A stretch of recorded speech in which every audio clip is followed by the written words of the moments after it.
Oh, good. All right.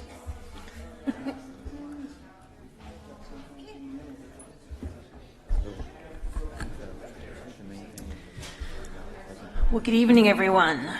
Oops, I was really close to the microphone for that, sorry. To judge my distance after a few meetings, I'll get it right. So welcome to the joint meeting of the Cotati City Council and the successor agency to the former Cotati Community Redevelopment Agency on January 24th, 2020.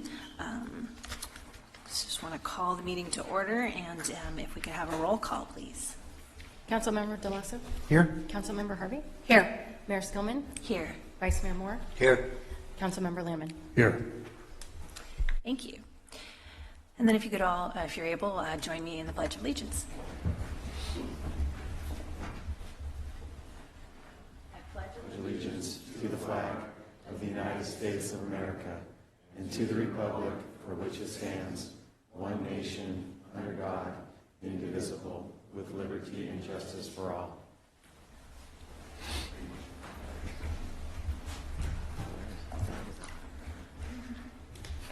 So the first thing that I wanted to do, I see a lot of people here who may be interested in doing, having a public comment or discussing some of the issues that are not on the agenda.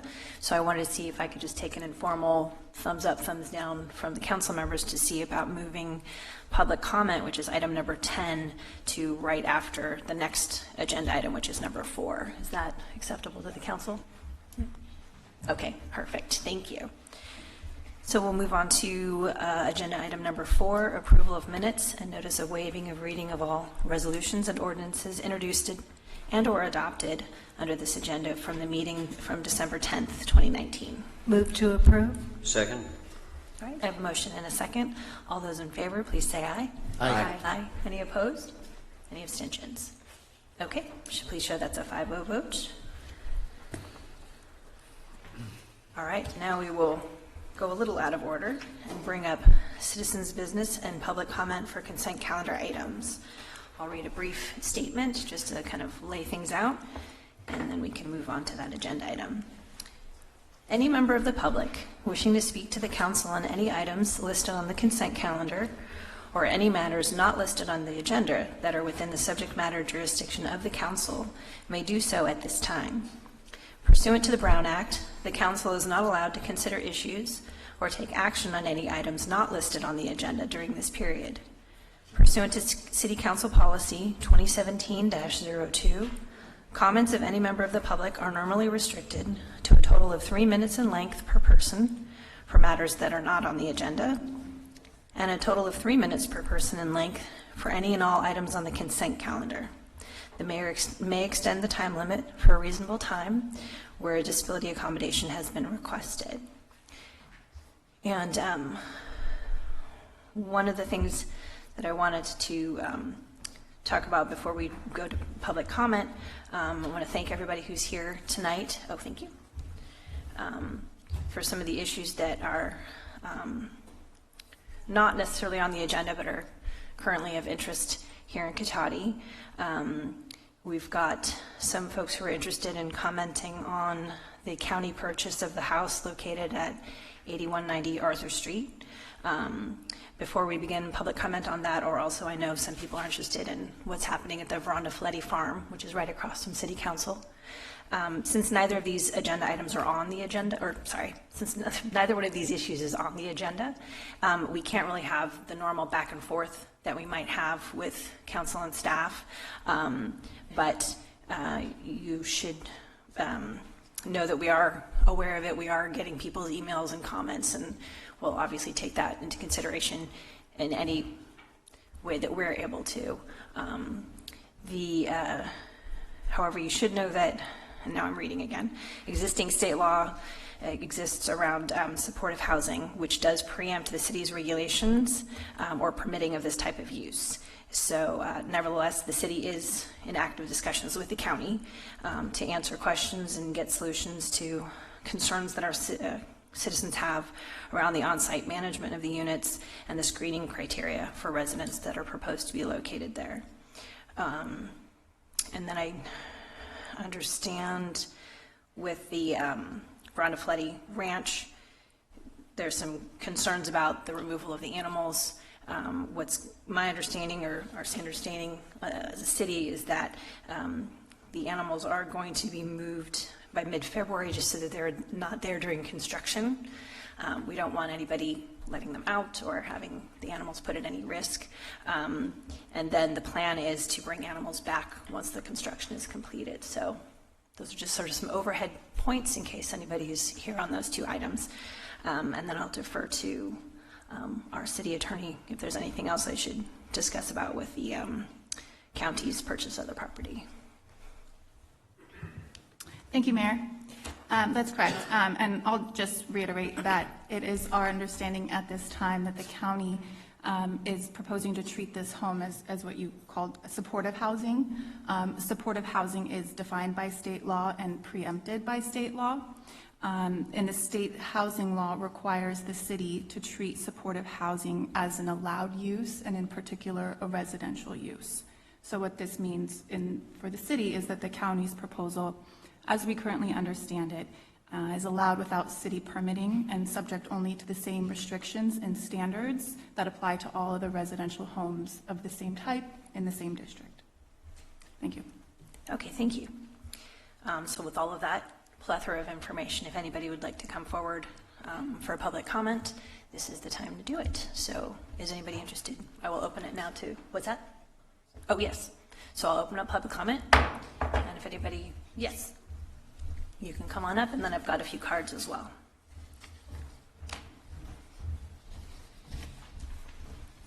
Good evening. Good evening. Hi, I'm Vanessa Davenport. I'm a resident of Katati.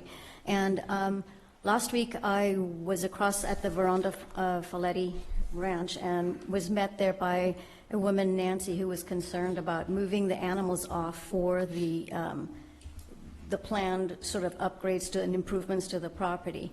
And I just want to make two statements. One being that I think it's an incalculable benefit to the city to have the farm and the ranch there, and it's very much appreciated by all and sundry, not only just people, citizens of Katati.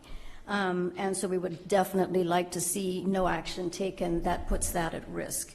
And so to that end, my other issue is whether or not the same animals will be moved back on, because it seems to, according to Nancy, that's not going to happen, because she will have to get rid of, they just can't farm out the animals indiscriminately to different places while the construction is going on. So my only comment is that people are watching, people love the farm, and we want to make sure that that remains in pretty much the same way and improved in terms of, you know, maybe some other items having to do with the rural history of Katati and how that all came about. And I know that the kids love the summer program as well. So anyway, that's my comment. Great, thank you for your comments. Yes, Mr. Birch. Good evening, Council. I assume this is citizens' business? Yes, item 10. Okay. Are you taking speaker cards for citizens' business? Yeah, I just mentioned that I had several up here that I was looking for hands first. I don't understand a word you're saying, madam. I'm asking you a very simple question. Are you taking speaker cards this evening? Yes, as I previously stated. Did you get my speaker card, madam? I did. Okay, would you mind reading the speaker card? Mr. Birch. It's not what it says, Mayor. You've been to college. You know how to read. Would you please read the speaker card that I handed in as your policy? It's not my policy. There is no policy It about... doesn't seem like you have much of any policy tonight, madam, but please go ahead and read the card. Okay, I've read it. Okay, would you read the name that I place on the card? Former City Councilman George Barrich. But Thank you, madam. You also Thank you. forgot... Thank you very much, madam. Thank you very much that you can But read. you- Thank you. Please don't interrupt me. Thank you for reading the speaker card that I submitted voluntarily to the City Council. Thank you very much. Now we'll proceed. Sure. Now, Madam Mayor, it's very clear to me that you're all over the map tonight regarding this meeting. All over the map. Not only were your mumblings barely discernible, but the fact is, if you want to welcome people to the meeting, you do that at the beginning. You follow the agenda. You make your announcements. You introduce staff, as our previous mayors have done, and so forth. Now, I don't know if you're having any kind of mental lapse tonight or what's going on. I don't know if you think it's very funny, but the fact is, your conduct thus far is very embarrassing to this town. We have had a couple previous mayors tonight who have run the meetings pretty darn well. But I find your leadership tonight very, very confusing and unprofessional. Now, if you should happen to want to follow the procedures of most other cities around the nation of asking for speaker cards and reading what's on the speaker cards, I would highly, highly advise that. If you're going to deviate from that, I think it shows a real lack of judgment on your part. Now, as we go forward tonight,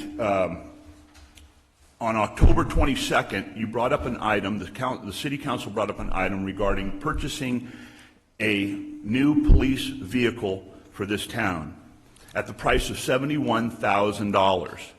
I've been asking for the several previous City Council meetings that the staff report was unclear whether it was for one police vehicle or for two. The council responded briefly that night that, oh no, Mr. Barrich, it's for two police vehicles. Well, that's not what the staff report says, and there seems to be some confusion. Now, sometime in my lifetime, I'd like to see if the city can clarify this issue on what exactly did we purchase? An electric vehicle, hybrid, gas-powered vehicle, two vehicles, new, used, what? I have an email address, I have a phone number, you can contact me, but this is becoming a little bit of a circus. Thank you. Good luck tonight. Thank you so much for your comments. I always appreciate it. I also have speaker card from, and I apologize if I get any of the names mispronounced, Claudia Pozvar. Sorry if I'm saying that wrong. Welcome tonight. My name is Claudia Pozvar, and I'm a new resident, a little over a year to Cotati from Southern California, so it's a pleasure to be here. This is my first meeting. I also live down the street from the farm, and I am here on behalf of the farm, and I too also spoke with the woman taking care of the animals. When she told me they were going to be removed, I said, oh, that must be for their protection for construction, and she said that that farms do construction and they keep the animals on site. I think her only concern, as the other woman before me said, it's just getting the animals back. I know we had a horse here that was used for therapy. They were just getting the program going. The animal had been donated and they had to give the animal back. Didn't sound very promising for its future placement here. That's all our concern is. We love the animals. We know everyone does. Anywhere as we walk, we meet people and they all agree it's just our therapy. So thank you for having that program, and we just wish that it will continue, and no doubt that the animals will be returned. Thank you so much. Thank you for your comments. And I have a speaker card from Mark Protiva. Am I saying that right? Thank you. Welcome. Thanks. I'm Mark Protiva. I am a resident of Cotati since 1994, and I'm also an appraiser. And I came tonight primarily to talk about the permissible land use for this property on Arthur Street, but the city attorney already said that the use will be legal. I don't agree with evicting people to make space for other people. I just think that's wrong. There are other properties I think the county could have chosen for this. There's a listing at 647 Dutton Avenue. It's an 18-unit apartment building. It's been on the market since December for $4 million. It's 2-bedroom, 1-bath units. It could house 72 people. So for $3 million, we got 6 units. And if the county had spent 4, they could have gotten 18.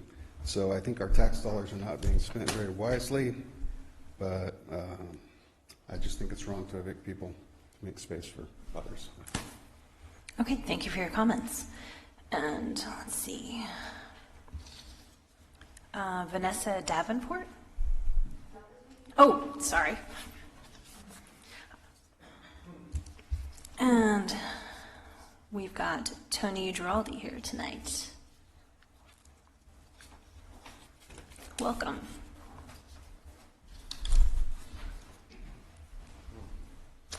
Good evening, Mayor Skillman, Vice Mayor Moore, distinguished members of the Cotati City Council. Welcome. I'm very glad to be here.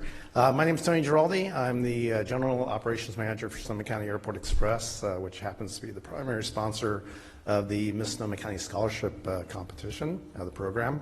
I'm here to invite members of our City Council to our 74th annual Miss Sonoma County Scholarship Competition taking place on Saturday, March 7th, 7 p.m. at the Spreckles Performing Arts Center in Rohnert Park. We'll be crowning our 74th Miss Sonoma County and our 10th Miss Sonoma County's Outstanding Teen. A little facts about the Miss Sonoma County program. 74 years. We are the longest running program under the Miss California organization, which is part of the Miss America organization. We award scholarships to every single contestant and with helping them with their future education. The Miss Sonoma County program is recognized by the Miss California organization for having our title holders so embedded in the community, everything from ribbon cuttings to groundbreakings, Chamber of Commerce luncheons, events, socials. Their typical Miss Sonoma County makes about 130 appearances a year. Last year, our Miss Sonoma County's Outstanding Teen made 98 appearances, and it's a great program. So one that my company is very proud to be part of. And like to, it'd be great to have you at the competition on March 7th. As an elected official, you'll be introduced, and we normally have close to 30 elected officials from Sonoma County. So thank you. Thank you very much for your comments. And then I believe I have the two young ladies that you were with, and I know I'm going to say this wrong. Rhiannon?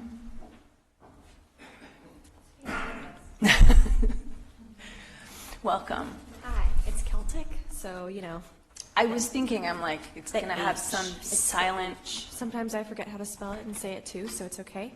But hi, I'm Rhiannon. I'm Miss Sonoma County currently for the next couple months, so I just also wanted to extend the invitation also to say thank you for a wonderful city. I've lived in Rohnert Park for about 4 years now, going to college here, and it's always fun to come down to Katati and see during the day and at night and see all the amazing things that the city has. And it's such a tight-knit community, and I've really appreciated getting to live here, and I know a lot of that has to do with the elected officials and the amazing things that you do, both that we see and that we don't see. So I would also, love to extend that invitation. We would love to see you at our competition, and thank you so much for everything that you've done for us. Absolutely. Thank you for being here tonight. And Emma Chen. Your name didn't have any silent H's, so I was good to go. Welcome. Good evening. My name is Emma Chen, and I am your current Miss Sonoma County's Outstanding Teen. Like Tony and Rhiannon said, we would just really love to have you at our competition, where we will be giving up our title, and a bunch of other young women will be competing for our titles as well. So over the course of the year, I've traveled lots of different places in Sonoma County, and I really love spending the time here in your city. One of our favorite appearances was the Kids Day Parade that we had here, and we had lots of fun getting to see all the kids and going on to the different booths and everything. Even though I'm a resident of Santa Rosa, I really love how the community in the city, and I really love spending time here, and I hope that I'll do so more in the future. Thank you. Thank you very much for being here tonight. Also, could we bother you for a photo? You want to do it? We have a reception right after this, so if that would work, that might be good timing-wise. Okay. All right. That sounds Perfect. good. Thank you. Thank you. And that is it for speaker cards. So does anybody else have? Yes, ma'am. Come on up.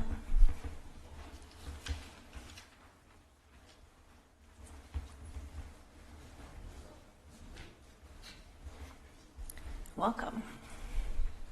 Good evening. My name is Catherine Gadzios, and I've lived in Katati for 23 years now, and I live down the street on Chadwick Way, where the proposed Arthur House, would be converted. And I just wanted to express that I do have really serious concerns, not only myself, but the neighbors. And I just wanted you to make a note of that, because I think it's going to change. It's a small subdivision of about 15, 20 homes. It's quiet, there's kids, and I'm just really very worried, actually. So I just wanted to mention that to you. Yeah, no, thank you for your comments. I appreciate it. Thank you very much. And I saw another hand. Yes, sir.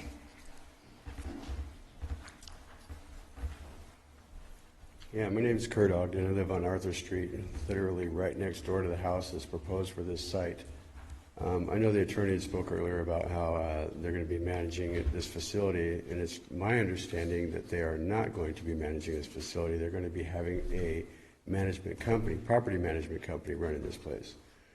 Property management companies do not know anything about mental health issues, which we have some here tonight, obviously. But there's drug issues that need to be addressed with these people, criminal background checks that need to be done. We live in a very safe community here. I've lived in this area for 30 years, in Cotati for the last 7 years. I'm a very active member of the community. I have a nonprofit. I raise money for children's sports scholarships, music scholarships. I throw a big run every year for the vets to do for the homeless vets. So I'm not a stranger to helping people, and I do believe that this is a huge issue that the state of California needs to deal with, not just Sonoma County. But there's ways to do it, and me speaking from personal experience, 15 years ago, I was not a good person. I was on drugs, alcohol. I was a very undesirable person. I was homeless. I got 15 years clean and sober now, and I've been an active member and productive member of society for the last 15 years. And that was particularly from a nudge from the judge, which got me into a facility, which got me 6 months in a facility to get my life back in order, where I got the use of the facility to take care of myself, cleanliness, hygiene, any counseling I needed, and resources, and the ability to make myself presentable to go out and find a job and get housing. This is what this program needs, and I've heard that the Sinead hospital up there facility is already state-owned, so it wouldn't cost them anything of the taxpayers' money to put these people there, pay people to facilitate it, drug test, and help people address the mental issues. Because that's what's really going on these streets. If you walk down there, you're going to get yelled at, you're going to get heckled, you're going to get, accosted by people. I know people that live right behind that place that's had bikes ripped off, cars broken into, houses broken into, kids threatened, their children threatened, right behind the Redata Trail. So this is a very serious issue. It makes me very concerned, and I think the Cotati needs to really look at this. I know, like you said, that they're talking about facilitating it. They're not. There's no proposed idea for facilitating this other than a property management company, which is just going to be worried about the property. So that's my piece. Thank you. No, thank you for your comments and for sharing your story. I appreciate that. Yes.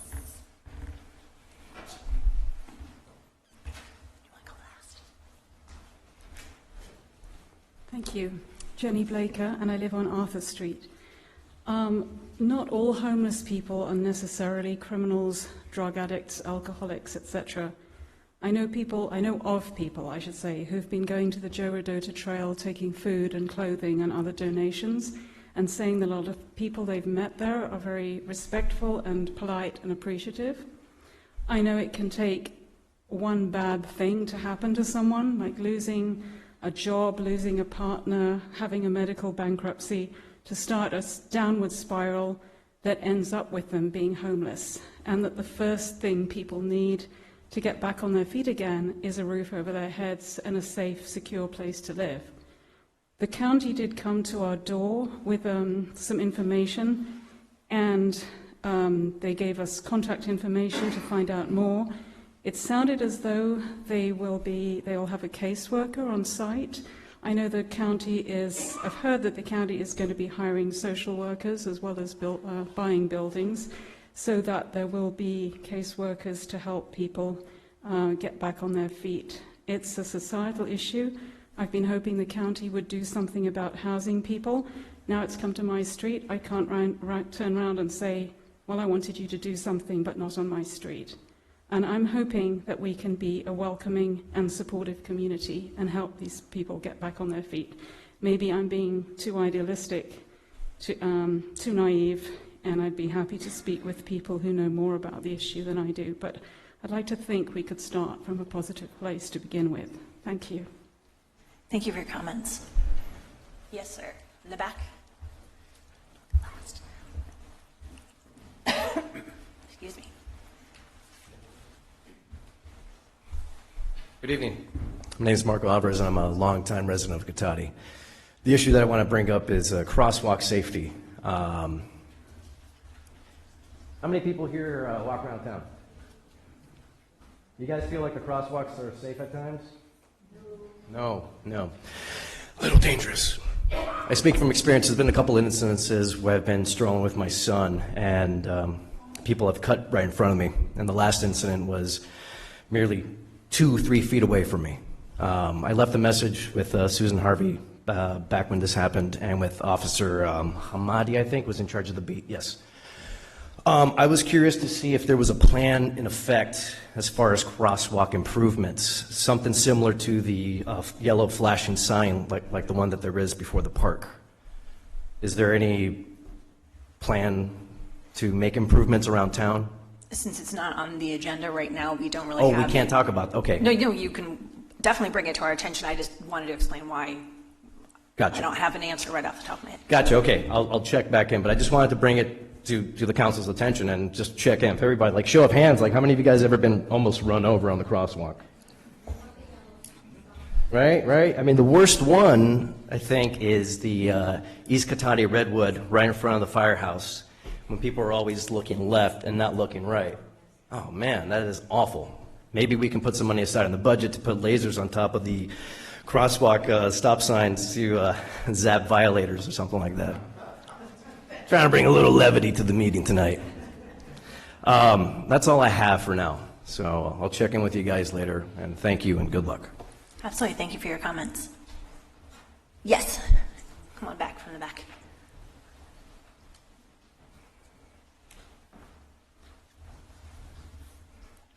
People living on Arthur Street would use 3 crosswalks to get across the street if they wanted to get downtown. My concern is not so much the fact that Cotati, that's perpetually said we have no homeless problem, is welcoming homeless. It's right next to a bike path, which is just like Joe Rodata. You're talking about housing 30 people at most, which means the Joe Rodata Trail is not going to be resolved by taking 40 to 60 people away from it. There are 220 people there. So the county isn't really being realistic about taking care of the problem. And unfortunately, yes, where it is, man was shot twice in the back, right in front of it. Down the street within 50 feet, 4 shots were fired. It's downtown. Thursday night, it's very busy. So to have a homeless shelter right there, other than being close to the fire department, because they've had numerous fires and they also have health issues that involve fire response, 3 people died. I don't know that it's the best place. I think the county is kind of rushing instead of really thinking it through. And it's something that should take some time to work out. It shouldn't be, oh, here's a place that's for sale and we can put, 30 people in 3 units. I don't think it's really well thought out. And I wouldn't be in a big hurry to do too much because you folks tend to take a long time making your decisions. So take your time on this one. Thank you. Thank you for your comments. And are there anybody? Oh, yes, ma'am.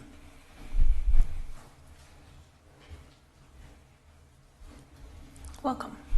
Thank you. My name is Adrienne Lobby. I live on Kingston Way. And I've been on the next door for the last 3 or 4 days off and on talking about the Arthur Street proposal to have some homeless people living there. And I did a little informal check of who talked and what did they say. And I found that about 8, 9 people were immediately very concerned, hostile, didn't think it was a good idea. And about 8, 9 people thought, oh, wow, let's see who's here. This could be good. This could be a way for us to help with the problem that I see. And let's welcome these people. And then the vast majority of people who commented were people who were just interested, had questions, had other ideas, had thoughts. And although I'm always kind of loath to go on next door when there's a controversial topic, I was encouraged. I feel like this is the Cotati that I like to live in, where there's a lot of dialogue, and for the most part, it's healthy. I do think there's a whole lot of fear and relative hysteria about this, like what we're talking about is 3 small homes, 2 people in a bedroom. I think maybe 8 people is what we're talking about. And we don't really know who those people are, but I certainly know a lot of homeless people who I'd be very happy to have as neighbors. So I'm looking forward to going there with coffee cake. Okay. Thank you. Thank you for your comments. And Mr. Rabbit. Thank you so much, and thank you for providing me the opportunity at public comment just to speak real briefly on the Arthur Street purchase that actually was finalized by the Board of Supervisors today, along with my colleague Linda Hopkins. Yeah, it's been a long day. Apologize. Just to be clear, the Arthur Street property is 3 separate dwelling units. So there's a house in the front that's a 2-bedroom, 2-bath. There's 2 townhouses that are 2-bedroom, 1-bath each. There'll be either 6 inhabitants at a minimum or 12 at a maximum. That's 2 per bedroom, a single occupancy or double. Chances are it'll be somewhere in between. It is supportive housing. It's one type of about a half dozen different types of housing that the county owns. The county owns about 60 properties throughout Sonoma County, mostly along the 101 corridor, but certainly in the river and in Sonoma Valley. And in fact, there are 2 similar, as we sit here today, there are 2 similar residential units in Cotati already up and operating. And I'm not sure if you've heard much about those. Hopefully you haven't. It will have the property itself will have a professional property manager. And in fact, this morning, one of the things and I had a long discussion with one of your constituents, with the church next door, about what we can do on the issues that were important to them, including fencing, which thankfully my colleagues went along with, to install some fencing there as well. The purchase is really through a state program, a grant program called No Place Like Home. You might be familiar with that. We are allocated $3.8 million total. If we don't use it, it goes back to the state. This particular project or property was appraised, fair market value determined by a independent third-party appraiser. We have to pay that fair market value, usually try to pay less. But $995,000 for the 3 units, which is probably in line, of course, with the prices that we are used to here in California and Cotati. Residents will be screened. They'll have individual case managers, social workers. They're going to be given the support they need to be successful. And if they are able to work, 1/3 of their income will be paid in rent going forward. There is a commitment, certainly by myself, as always, and we'll definitely make sure we get contact information to those who spoke. A commitment to work together to avoid issues and to ensure success. That's what we want everywhere. I can tell you that, and usually in these cases, especially with the more desirable homes like that the people that are going to be inhabiting these homes are going to be at a level that our case managers, our social workers think are going to be primed for success. That's the idea going forward. There were no evictions. I want to be clear. Part of No Place Like Home, it's a California program, has a very robust and actually pretty generous relocation policy. So any tenant that was on the property, their moving expenses will be paid. They are provided up to 3 alternate locations, so there's a search for a new place to live. And if there's a difference in rent, that difference is paid for by the state for up to 5 years. That's a pretty generous, and the idea, of course, is to make sure that we can have the housing available for those who it's intended for. So again, I just wanted to make sure I got that out there, and you have my commitment, and I believe the board's commitment to make sure that we all work together to make sure that these properties are successful. They've been in our community for years. Single-family homes or smaller homes like this are just, again, but one piece of the big picture. And it's this particular dollars from the state that we're using.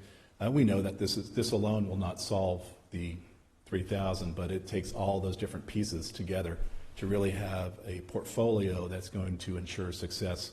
Because what we also know is that every individual experiencing crisis and homelessness has a unique story, a unique backstory, and needs to have an individual solution going forward. And that also means the place where they can be most successful in living, be it a shelter, be it a group home, be it, in this case, more of an independent type living. But there will be supervision. There will be rules and guidance and support all along the way going forward. So I just want to make sure that I got that out there. And again, we're not going anywhere. We look forward to making sure that we stay in communication. And if there's any problems, just let us know. Great. Thank you for your comments. Yes, go ahead. I just wanted to say that I have been working around, Linda Hopkins, 5th District Supervisor. I have definitely been working around the clock on the homelessness issue, and if you have any questions or concerns, I know that you know how to get in touch with my colleague and the district supervisor here, Supervisor Rabbit, but Councilmember Landman also has my cell phone number, and I think that Councilmember Harvey may have as well, and I don't think it will violate the Brown Act if you share that with your colleagues. Please feel free to send me a text or give me a call. I'm happy to answer any of the questions because I've really, truly been living and breathing this. And I also wanted to say something else, which is that it is 2020, and this is actually the 100th anniversary of women's right to vote. And so I wanted to provide a little bit of a counterpoint to some comments that were made before. And I wanted to mention that, number one, female mayors actually in particular are more targeted with personal attacks and derogatory remarks than their male counterparts. And I really respect civil discourse, and I really think that it's really wonderful when people can express their opinions in a positive way. And so I just want to say something which is positive, which is I think that it is fantastic in this 100th centennial moment of women's right to vote that we have an awesome, strong mayor, and I think that you've been doing a great job of leading this meeting. So thank you for your service, and thank you for everyone's service, but in particular wanted to recognize the female council members on this council. So thank you. Thank you for your comments. All right. So, no other, yes, sir.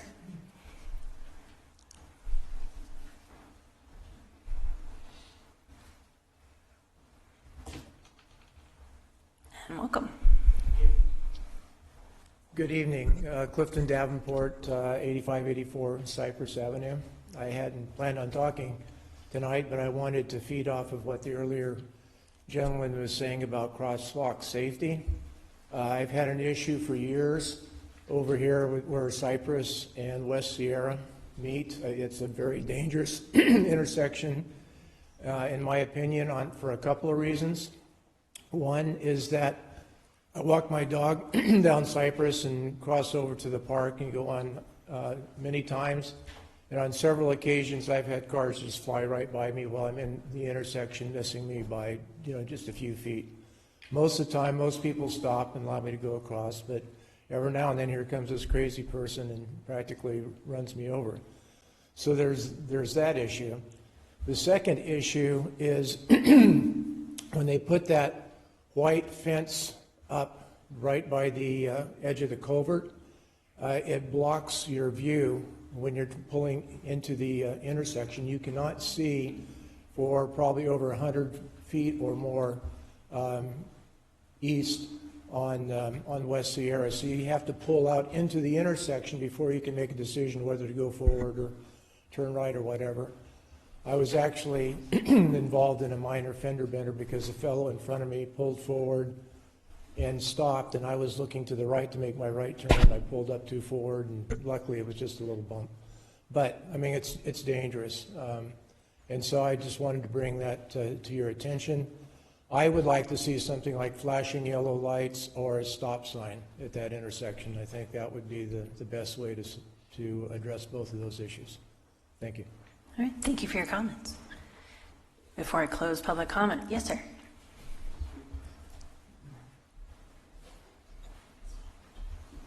Welcome. My name is Ryan, and I own the 4 properties across the street, or 4 houses across the street from the Arthur house that's being purchased. I have many concerns, and I tried to make them heard this morning at a very busy council meeting, and that's beyond the point at this juncture. It's been voted in. But I would hope that the city of Cotati might plead to the people making the choice of who gets to move into these houses.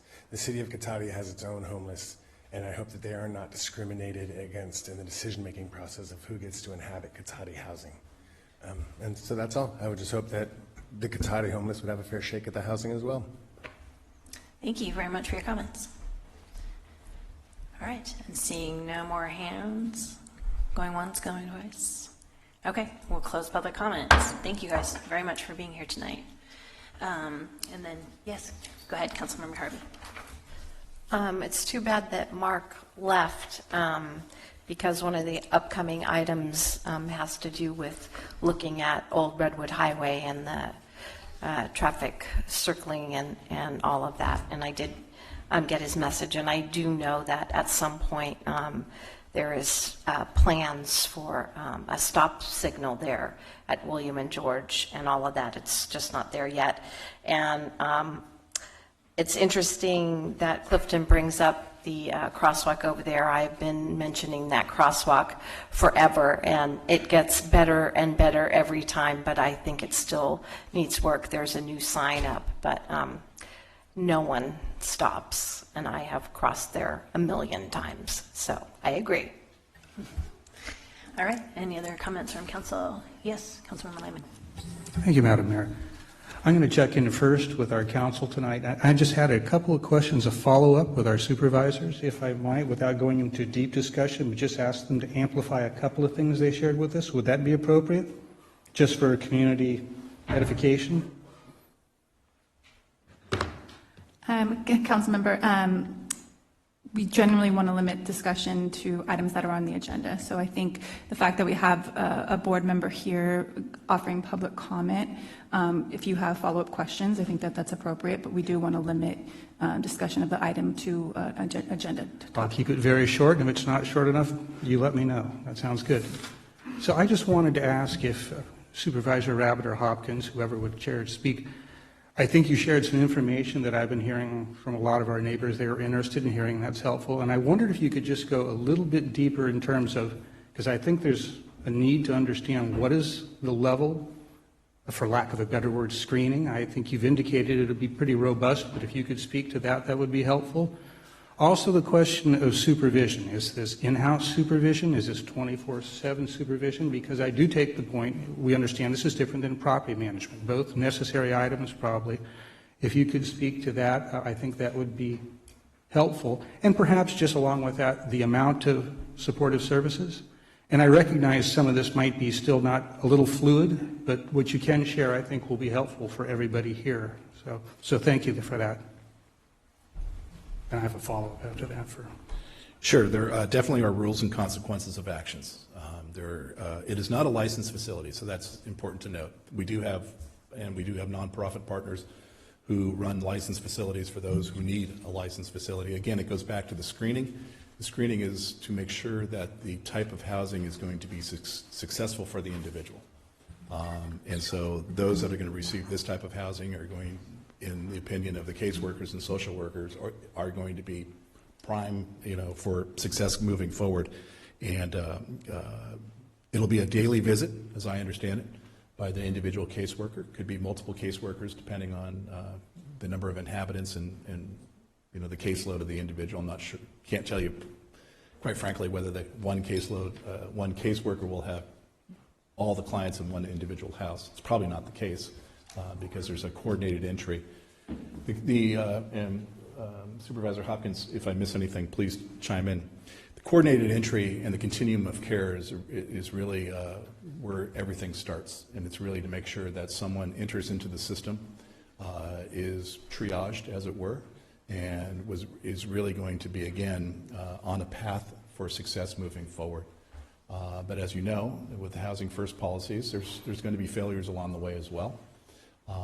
We're not going to pretend there's not going to be, but it's going to be, they're fewer and far between. In fact, 95% of those who are in permanent supportive housing stay in permanent supporting housing going forward for over a year. That's why it's so important to get a roof over someone's head. Whatever the issues are that they're dealing with, whether it's mental health or substance abuse or whatever it is, that is really hard to break when you're out in being homeless. You're just trying to survive day to day. Having that roof over their head, having the assistance of the caseworkers and all the other wraparound services that are there, and it's, that caseworker is bringing a multitude of services to that individual from all the different departments that the county has to offer, is vitally important. So I'm not sure if I got enough. I think you covered most of it, save the one thing, supervision. You mentioned strong rules, but obviously you need oversight to make sure those are followed. Right. Can you advise us yet how that's going to be structured? Again, there isn't 24/7 supervision on site itself. There isn't? There is not. There is expectations and there are visits. So again, it's not a licensed group home. That could only occur in a situation where it was a different type of establishment. We do have success with homes like this. That's all I will tell you. And again, there are two here in Cotati. COTS calls their homes Integrity. I think it's Integrity Homes. Slightly different model because of the way that COTS has a little different bend on thing, but very much the same. It's transitional housing. It's that permanent supportive housing with all the wraparound services to make sure that those individuals, as they move forward, are successful. Their success rate is probably even higher than 95%, quite frankly, and we hope that ours will be that at that level as well. So there is not 24/7 licensed folks within the individual buildings, but there is daily visits by, I believe, would be a multitude of people with because of the population of the folks there. Okay. Thank you, and Thanks. I appreciate you also offering to give your contact info for any follow-up questions. So thank you very much. Were you good? I think just real quickly, I wanted to ask, going along with what Councilmember Harvey asked, I appreciate the concern about the crosswalks. I know we have plans going forward for a lot of, if there's anything you want to share on that, because basically they have to be budgeted. Each one's expensive, so we have plans going out for some time. The other thing I wanted to ask, it was a mention of our neighborhood officer program. And I was curious if it might be time, it's been a couple of years for that, to have in the future an agenda item where we come back and have a presentation on how that's working out, what sort of numbers we see that in terms of contact, time in the field, perhaps in this case, tickets occasionally for people who do moving violations like are being described, so we get a sense of how we're handling this. So I will add that with respect to some of the traffic-related improvements, crosswalks, that sort of thing, we tend to try to wrap them into street paving projects to the extent we can. We do have separate safety projects as well, but for some of the examples that were brought up tonight, as you guys know, the council recently authorized the design to start for the ring roads. So this is La Plaza and the roads, the named roads that ring downtown, as well as West Sierra. And so there's, on West Sierra in particular, there's definitely some additional safety improvements that are going in with that design. And we'll have more information on that as we get into some level of design work. Thank you. Yeah. Anything else on public comment? Yes, Councilmember Harvey. I was wondering if it would be possible if the county could come back when they get a little bit firmer on the specific details for this housing, kind of a presentation of here's the requirements of the kind of people, here's the background we're doing, here's the just so that the public has another opportunity to see exactly what will happen in these houses, if you'd be willing to do that. Thank you. Damien, I'll let you work that out with the county folks. Thank you. Okay, anything else? Any other comments? Okay, well then we will officially close public comment and shift gears. We're going to move into item 5, which is a reception, and we're going to briefly, he wanted us to keep it under an hour, say how much we appreciated Mayor DeLasso's time here last year and the work that he did. And so I will turn to my left if anybody wants to share some words or before we hand this lovely plaque over.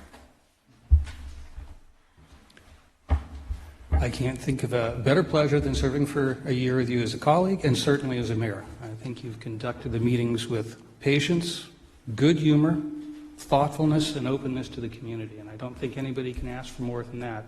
We may not always agree, but you always try to listen to everybody, and that's the mark of a truly good statesman, so it's been a pleasure to serve with you. And enjoy now, after a busy year in the center, enjoy being on the side for a while. You've earned that. Councilmember Moore. I'm going to keep this brief because I know that Councilmember DeLasso has some self-esteem issues. But it has been a pleasure serving with you. Councilmember DeLasso, I know you put in a lot of hard work, and I know your heart's in the right place. And it's been an honor to work with you. And since it's not an agenda item, I don't have to go last. Well, I guess I can't. That's okay. Go ahead, Councilmember Harvey. I will also be brief. I will just add that in addition to what Councilmember Landman stated, I would also like to thank you for your leadership, as we had a few rough patches in mayors and council members, and I appreciate the leadership you took there to represent us during those efforts. And I always appreciate that you've taken care of several big ticket items before you pass the torch over to your vice mayor. So I do appreciate you taking the hits for those. And you know, now that you're retired, I know that you're just going to have so much more time to dedicate to all kinds of subgroups and other committees. So anyway, no, but it's really been a pleasure working with you for the last 7 years. This is our 8th year now, I think, overlapping. So anyway, thank you very much for your service. Thank you. Do I get to talk? No? Oh, we're going to time you. Actually, the microphone's on. You don't have an option. Well, no. I've actually read this and timed it, and it was like 32 minutes. So it's going to be super quick. I promise you all. No, I've never been one to accept accolades. I like to give them and present them, but then when that attention, even the fact that for 30 plus years I worked for the federal government and I was a public information officer, I don't like the camera on me. I like to get the stories out and tell really good stories. So with that, I actually sat down and thought about just some of the accomplishments that we have accomplished. Not that I have accomplished, but that we have accomplished as a council this past year. So I'm going to quickly read through, and this isn't everything, of course. Approval of our wayfinding program, appointment of Angela Corder as Director of Administrative Services. That was like really a cool thing to do. The St. Joseph's water main replacement and the sewer line. That stuff may bore you, but it's really important. My supervisors can agree, that's really important stuff. Significant work on the CASA Compact when that was an issue back in the spring and summer, as we all know. Repairs to sections of Old Red and East Cotati Avenue this past year with our street paving program. I think this year we put a little over $2 million, the last several years $1.5 million each year. And that's really a lot for a small city to be putting that kind of money aside, but it's important. The Kessing Ranch subdivision with public hearings and approval, the 5-year street capital improvement plan. I'm really going to end soon.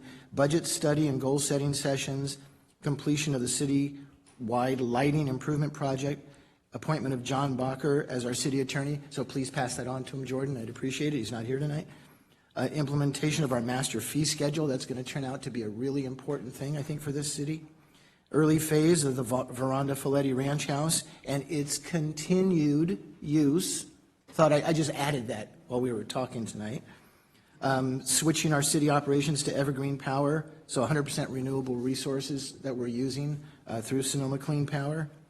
The banning of use of synthetic herbicides in city operations, including our contractors now, and the development of an integrated pest management plan. Continued work on commercial cannabis industry.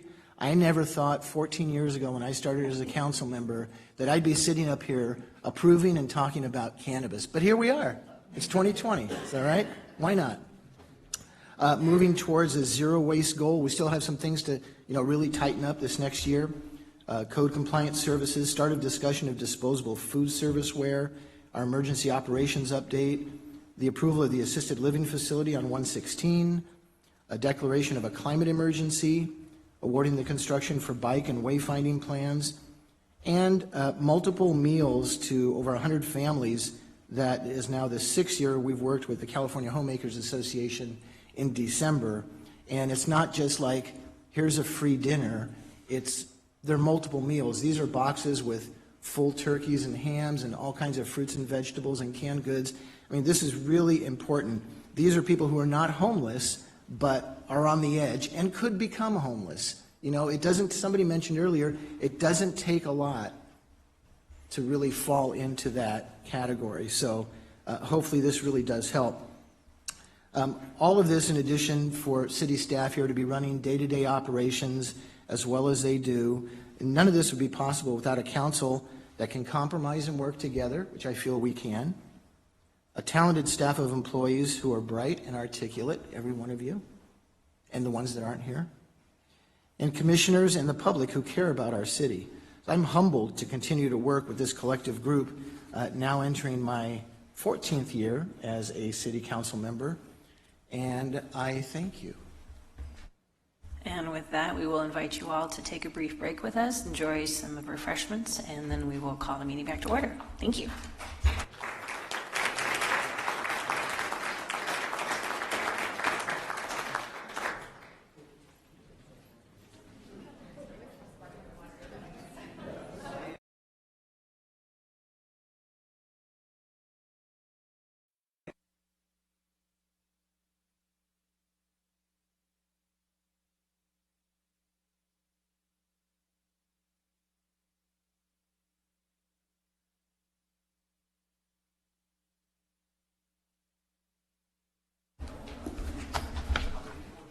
See, this is why you don't irritate Lauren. No, I'm just kidding. So, thank you very much. We'll bring the meeting back to order.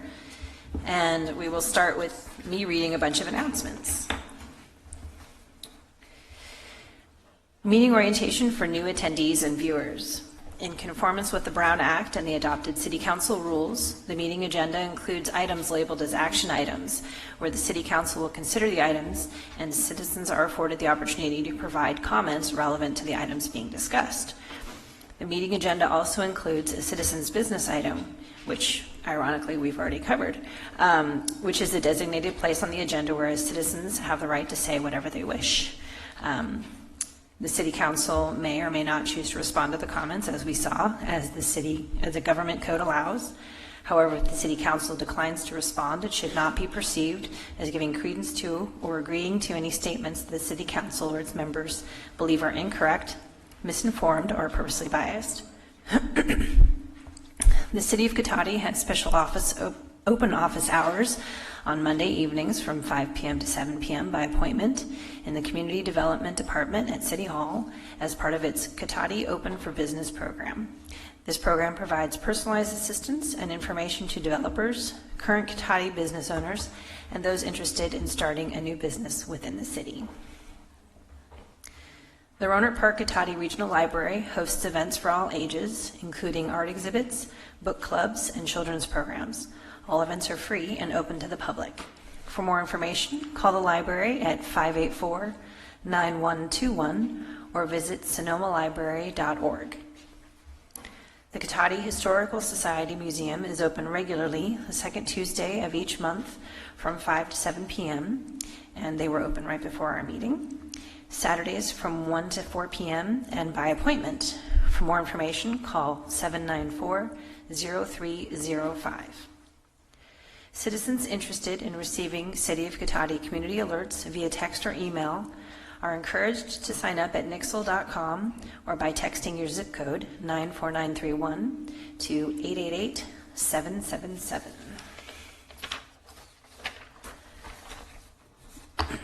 Measure G supports police services, a variety of recreational programs for all ages, and the maintenance of our streets, parks, and public buildings.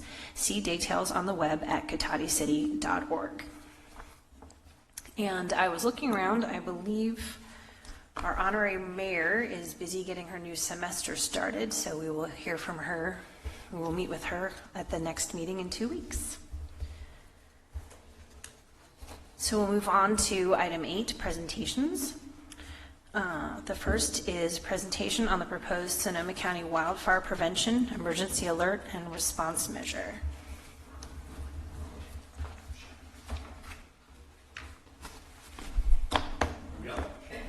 It's you again. Come on up. Thank you so much again for having us here this evening. Obviously, I think you know, but my name is David Rabb. I'm the supervisor for this district, and I'm here with my colleague, Supervisor Linda Hopkins. I'm also here with Dan George, the assistant chief, just retired chief, but he assistant chief of the Gold Ridge Fire Protection District of Gold Ridge District. Joe Peterson is here as well. He's a board member of Gold Ridge. I see Leonard back there in the back, certainly Leonard Thompson from Petaluma and the Rancho Cotati, as well as Andy Taylor And I'd like to make sure I point out the brains behind the outfit is Andrea Kraut, my district director, and Terry Wright from the County Administrator's Office is here as well. We've been working on this issue for quite some time, so thank you for having us here tonight. We're really here to talk about and present to you a presentation on the Sonoma County Wildfire Prevention, Emergency Alert, and Response Measure tonight. Linda? We're going to sort of be jumping back and forth, so I apologize if there's a little shuffling with the microphone. So I wanted to start off, and let's see, can we move this forward? Aha. So Sonoma County is unique, and we actually have more miles of roads than our neighbors, double or triple, in fact. I actually learned recently that I have more miles just in the 5th district of the county than the entire county of Marin does. We also have more parcels than most counties our size, and we have our fantastic urban growth limits, which rightfully confine our suburban sprawl, but also ensure that all of our cities actually do have a wildland-urban interface. Not unlike the number of school districts, we had more than 40 fire service providers not all that long ago. Through consolidation, we have less fire service providers today, and we expect that trend to continue.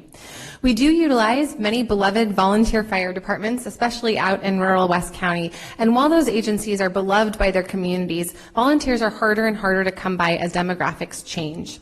No longer does the farmer jump off the tractor to respond to the fire. Volunteer firefighters are actually also now required to have the same training, certification, and equipment as a full-time career firefighter, which has made it very challenging to recruit and retain volunteer firefighters. One thing that's really important to acknowledge is that there is not currently equal fire coverage or emergency coverage throughout the county. You might not think that it's a problem as long as you have adequate coverage, but when we are relying on everyone, the need is really urgent to have engines show up on scene. And as a friend of mine pointed out, name me one person in Sonoma County who lives, works, recreates, and travels all in one fire district, right? The fact is that we travel constantly throughout Sonoma County, and it's really critical that we are covered wherever we go. Our primary, oops, I'm sorry, David. Let's jump at the gun. I think this is a great picture because this actually really exemplifies from the Kincaid fire the evacuation area that the county had at that point in time. And there was a serious fear of the fire jumping the freeway and spreading all the way to the great Pacific Ocean and not having any way to stop it. Mutual aid is a wonderful thing. And God knows through the Kincaid fire, through the Tubbs fire, and really much every day around here in this county, mutual aid is utilized quite a bit. All agencies within the county make up mutual aid. Rancho Adobe responds, and Rancho Adobe benefits from the support of the mutual aid partners near the district here. First responders do not base response decisions on jurisdictional boundaries.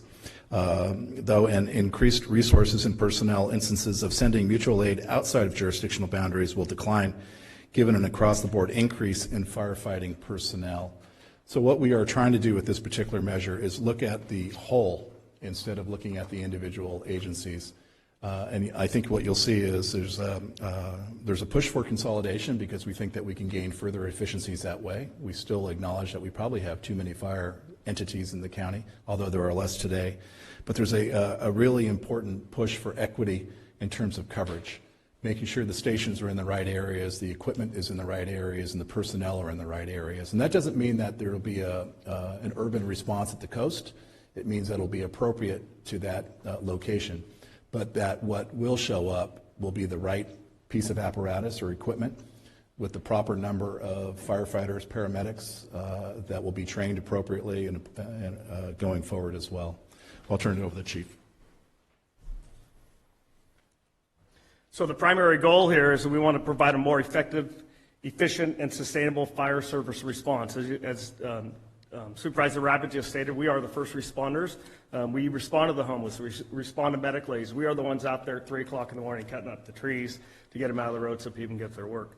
The recent Kincaid fire illustrated the strengths and weaknesses of our current fire and emergency services. Our emergency alerting was strong and efficient based on lessons that we learned from the 2017 fires. However, it is important to notice that we had time on our side.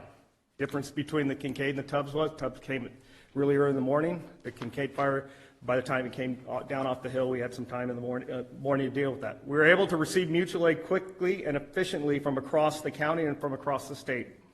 That help was only available to us because we were not competing for resources as we were during the Tubbs fire. We were competing with numerous fires up and down throughout the state. It was only 2 days after the start of the Kincaid fire that Sonoma County, Southern California, was experiencing multiple fires. We would have been significantly challenged to receive the help that we needed if we were competing for resources against everybody else. We are grossly understaffed with firefighters in the Sonoma County to meet the daily needs of our communities that we serve. We should not have to hope to wait and receive mutual aid from our surrounding neighbors, but that's what we all base our services on in every county. We should have ample firefighters on duty across this country to meet the demands for our services every day. So you can see from the dates on this slide, this is not a new issue, and the issue actually predates the wildfires of 2017. So we started this, I actually started this in my first year of service at the county, when it became apparent that there were agencies within the county that were not financially sustainable year in and year out, and that were coming to the board for help to make sure that they were being where they needed to be. The county of Sonoma, and I think this is really important to note, that we as a county, we are only responsible for a very small piece of the overall picture, and that is what we call CSA 40, Community Service Area 40. It's the only dependent district in the county, and that is the only county responsibility. So there are now 10 volunteer companies, down from 15 in 2011. The 10 VFCs are under the umbrella of North Bay Fire, with an agreement with Gold Ridge Fire District for administration. A more effective and efficient way to provide that fire service. The county has been paying for the VFCs and will continue to do so going forward. We, in fact, have doubled the amount of revenue invested in fire delivery countywide over a few short years.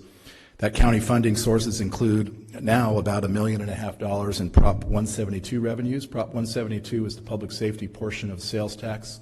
Originally in this county, it was all going to law enforcement. So some years ago, we had capped law enforcement after 2008. Once it got back to that certain pre-recession level, all the growth of 172 is now being swept into fire services. Also, $3 million in our transient occupancy tax in the county is going to fire services as well. And we're also spending other general fund sources. So in short, we're not trying to pawn off our responsibility. We're really trying to bolster the entire system. The easy course would be to concentrate, for the county at least, would be to concentrate on the one district that we do have, the one district that now we have moved into North Bay Fire under the auspices of Gold Ridge, and we have enough money going forward, I'll tell that to Dan, but we have enough money going forward to have that ride the path forward. But I think it's important to note that the expenditure, or it's important to note again, that it's the entire system, that fire service in this county, you are only as strong as your weakest link. In my hometown of Petaluma, and I know that Leonard knows this, I know there's a structure fire on Graylawn, there's a structure fire on my side of town.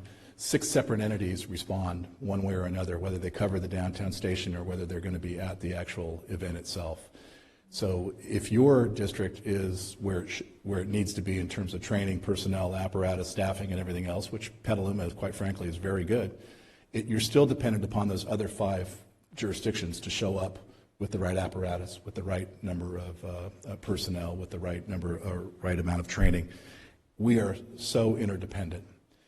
The largest fire department, obviously, in the county is really Santa Rosa. Santa Rosa, I believe, has 8 stations? 10. They can actually respond to a structure fire and probably a medical aid, but if they have something much larger, they're getting mutual aid. And Tony Gossner, the chief there, will tell you that as well. The other departments, pretty much countywide, are always going to be dependent upon mutual aid. The expenditure plan that is part of this measure is the sole product of the fire professionals. We asked them what they needed, and I can tell you that after the Tubbs fire, the discussions really turned in a different way. It was really impressive to see, quite frankly, and entities, and I have family in firefighting, the mutual aid, the automatic aid, they work together so well, and then they all go back to their stations and bitch and moan about who has what and the dollars here and there.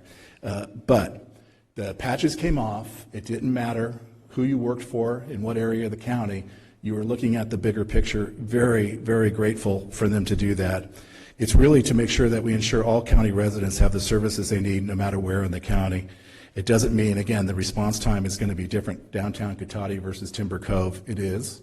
But again, the proper apparatus, training, personnel. The sales tax allows everyone to contribute funds to the fire services as well. There are a lot of parcel tax from the districts within the county, and that's great for the individual jurisdiction that the dollars are going to. But again, if you're still relying upon that mutual aid, that automatic aid, the other areas of the county, and quite frankly, there are areas in the county because of the AB 8 rules and the way that the property tax distribution works, where there's not enough property tax, strong enough property tax areas to have a district within that area. So they're always, the districts are formed where the dollars are. It doesn't mean that there's not other areas that need to be bolstered as we go forward, and that's really what CSA 40 is all about. That's our responsibility. Instead of shouldering all the costs on property owners, though, through property tax bills, the addition of the measure kind of levels the playing field to create a revenue stream that's paid by everyone, including all of our visitors here in beautiful Sonoma County. So the Fire Service Working Group, as you can see in the previous slide, that actually started back in 2014, and I was one of the people that decided it was a good thing to do to step up to the plate and help with this organization. Again, it was a bunch of us fire chiefs. Actually, there was 38 up to 60 people that were showing up for these meetings. It was the right thing to do then. It's the right thing to do now, and my wife will tell you that I spend way too much time on this, and I've been doing this since 2014, 5 years. But again, because I think it's the right thing to do.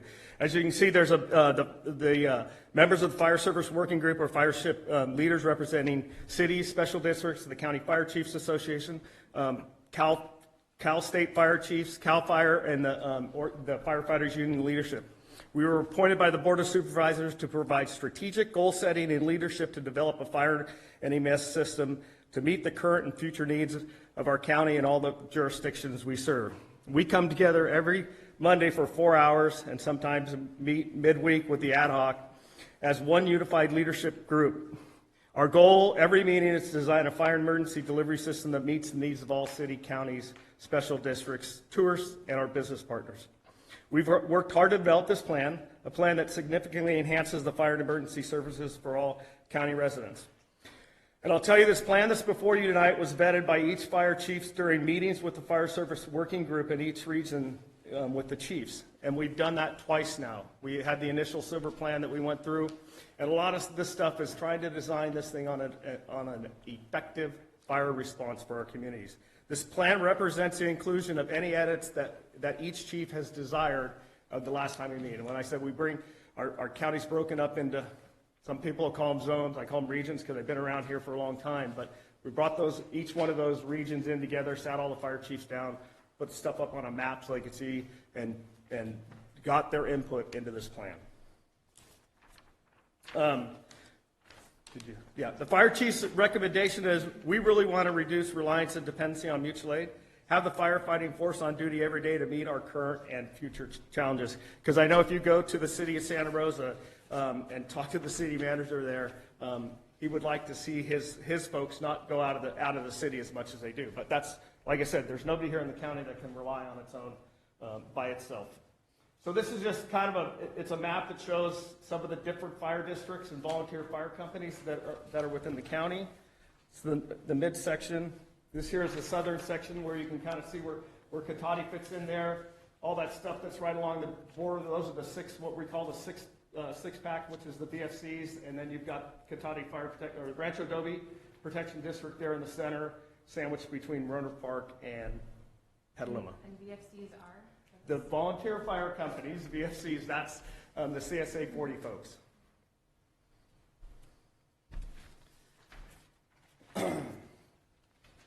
The need for more firefighters. The Kincaid Fire demonstrated the strength of our mutual aid system. However, it also demonstrated our over-reliance on what that very system is. We did not have the number of firefighters on duty to meet the initial challenges that the Kincaid Fire posed. We need more firefighters on duty every day to quickly and effectively manage all emergencies. While we have been focused on the Kincaid Fire challenges, to the fire service. We are wide and varied, from devastating fires to floods to earthquakes. And as I said again, we are the first responders that respond to hazmats, anything that transpires, vehicle accidents, all that stuff. We are the can-do people. We don't know how to say no. With wildfires occurring more frequently and spreading more rapidly, we must increase our on-duty staffing to respond quicker at stronger levels of response.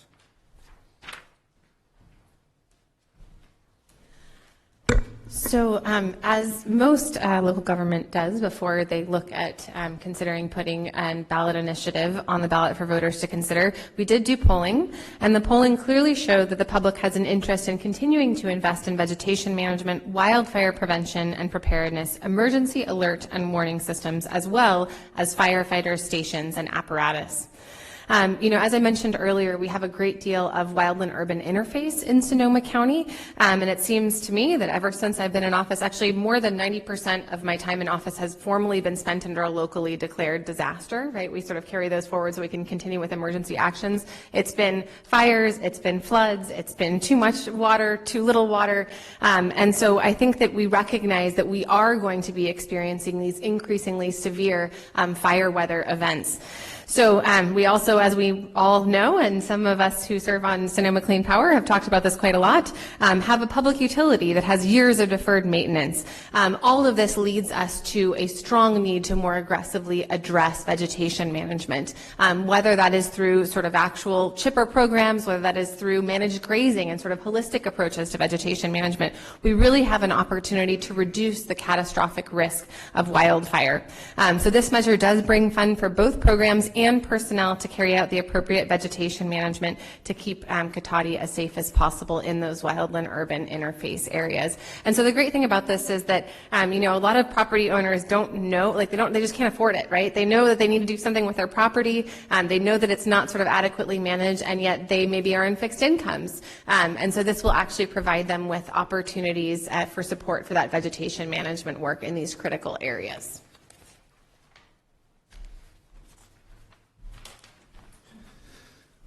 So emergency alert and warning systems have garnered a lot of attention post-2017 wildfires for all the right reasons. And quite frankly, the Camp Fire actually pointed out the shortcomings there as well.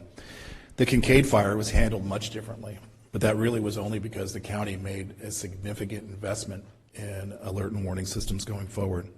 And we need to continue that investment. We need to continue it countywide.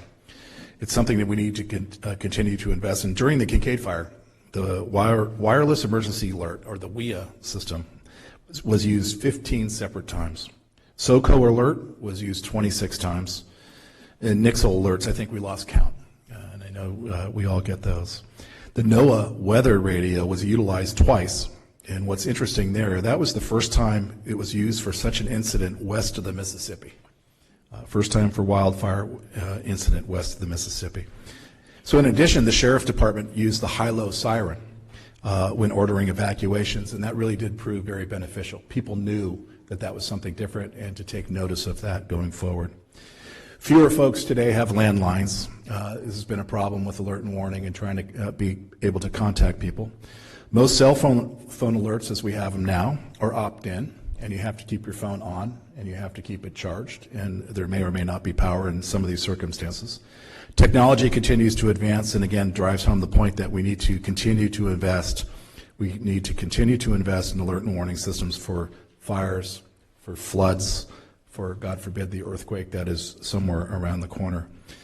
But ultimately, nothing really replaces the value of more firefighters in neighborhoods evacuating residents. We had that in each and every circumstance, including floods. They're going door to door. They're searching for trapped residents, anyone who's fallen behind. The 2017 fires really demonstrated the significant lack of staffing that exists today. We were much better prepared in the Kincaid Fire, but it was only because of the investments that we made and that we need to continue to make going forward. Chief? So again, as we talked about the regions and or the zones, so for region here, 9 here, the highlights, the measure will generate approximately, Rancho Adobe firefighters upgrade to a paramedic and a new fire prevention officers. Also with this measure, we'll provide dedicated funding for new and improved firefighting facilities, including several new stations and station moves.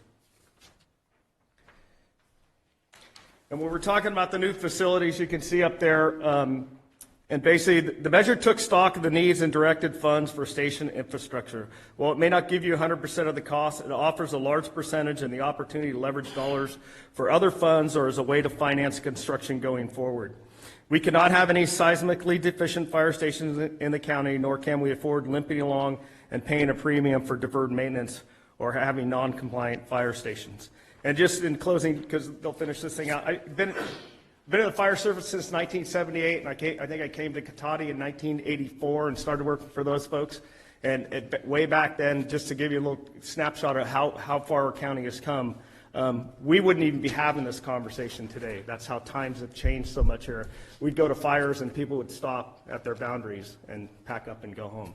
So to get the group that we got together in 2014 to put this thing together, and like I said, we've invested a lot of time in it. We think it's a good plan, and I'll look forward to answering any questions when we're done.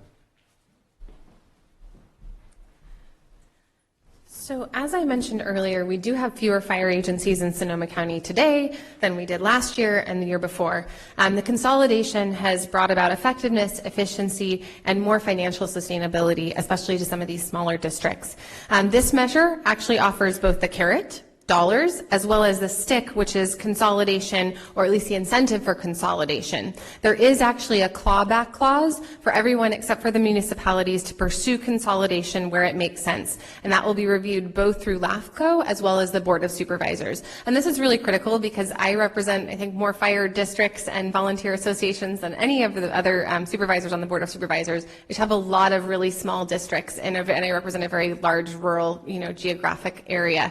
And so what I don't want is for one of those small districts to say, you know what, I'm going to be an island, and I'm going to have that kind of, redundancy of administration. I'm going to have my own fire chief, and I'm not going to work with my partners to achieve a more effective, efficient, and sustainable fire service. And so this clawback clause actually allows us to say, you know what, you're not going to get money unless you start actually working together with your neighbors.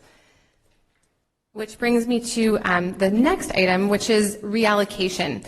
And we do allow limited flexibility to reallocate funds among fire agencies as a result of changing conditions. And I'm guessing that maybe this, as well as the clawback clause, is something that you might have some questions, and we're happy to answer those after the presentation. The idea here was not that the Board of Supervisors will sit, behind the dais and play God and pull money from places and, spit more money out to other areas, but to recognize that if we have something that is a dramatic change in circumstance, that we are actually able to respond to those changing circumstances over time.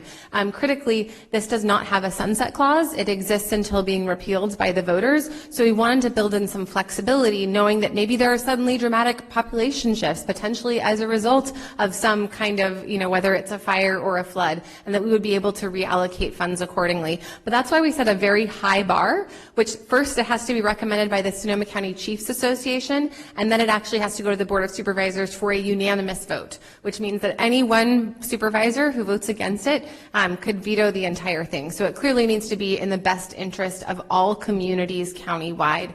And we are certainly open to figuring out ways of making sure that process is as transparent and collaborative and cooperative as possible going forward.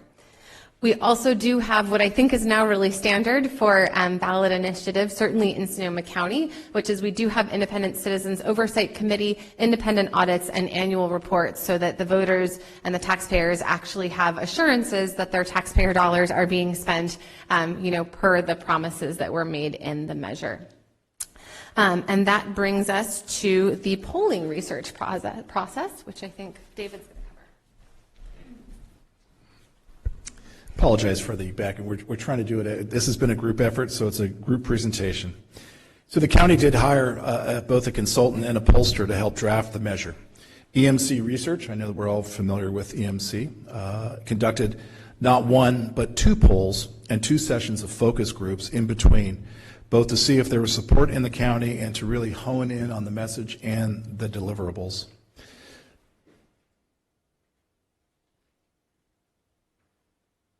I went the right way, I think. I went backwards. There we go. Not surprising. The 2017 wildfires were fresh on people's mind when the poll was conducted. It should be noted the poll was conducted prior to the Kincaid fire, and the presumption is the numbers would be a few points to maybe as much as 5 points higher had we gone back out for a third test.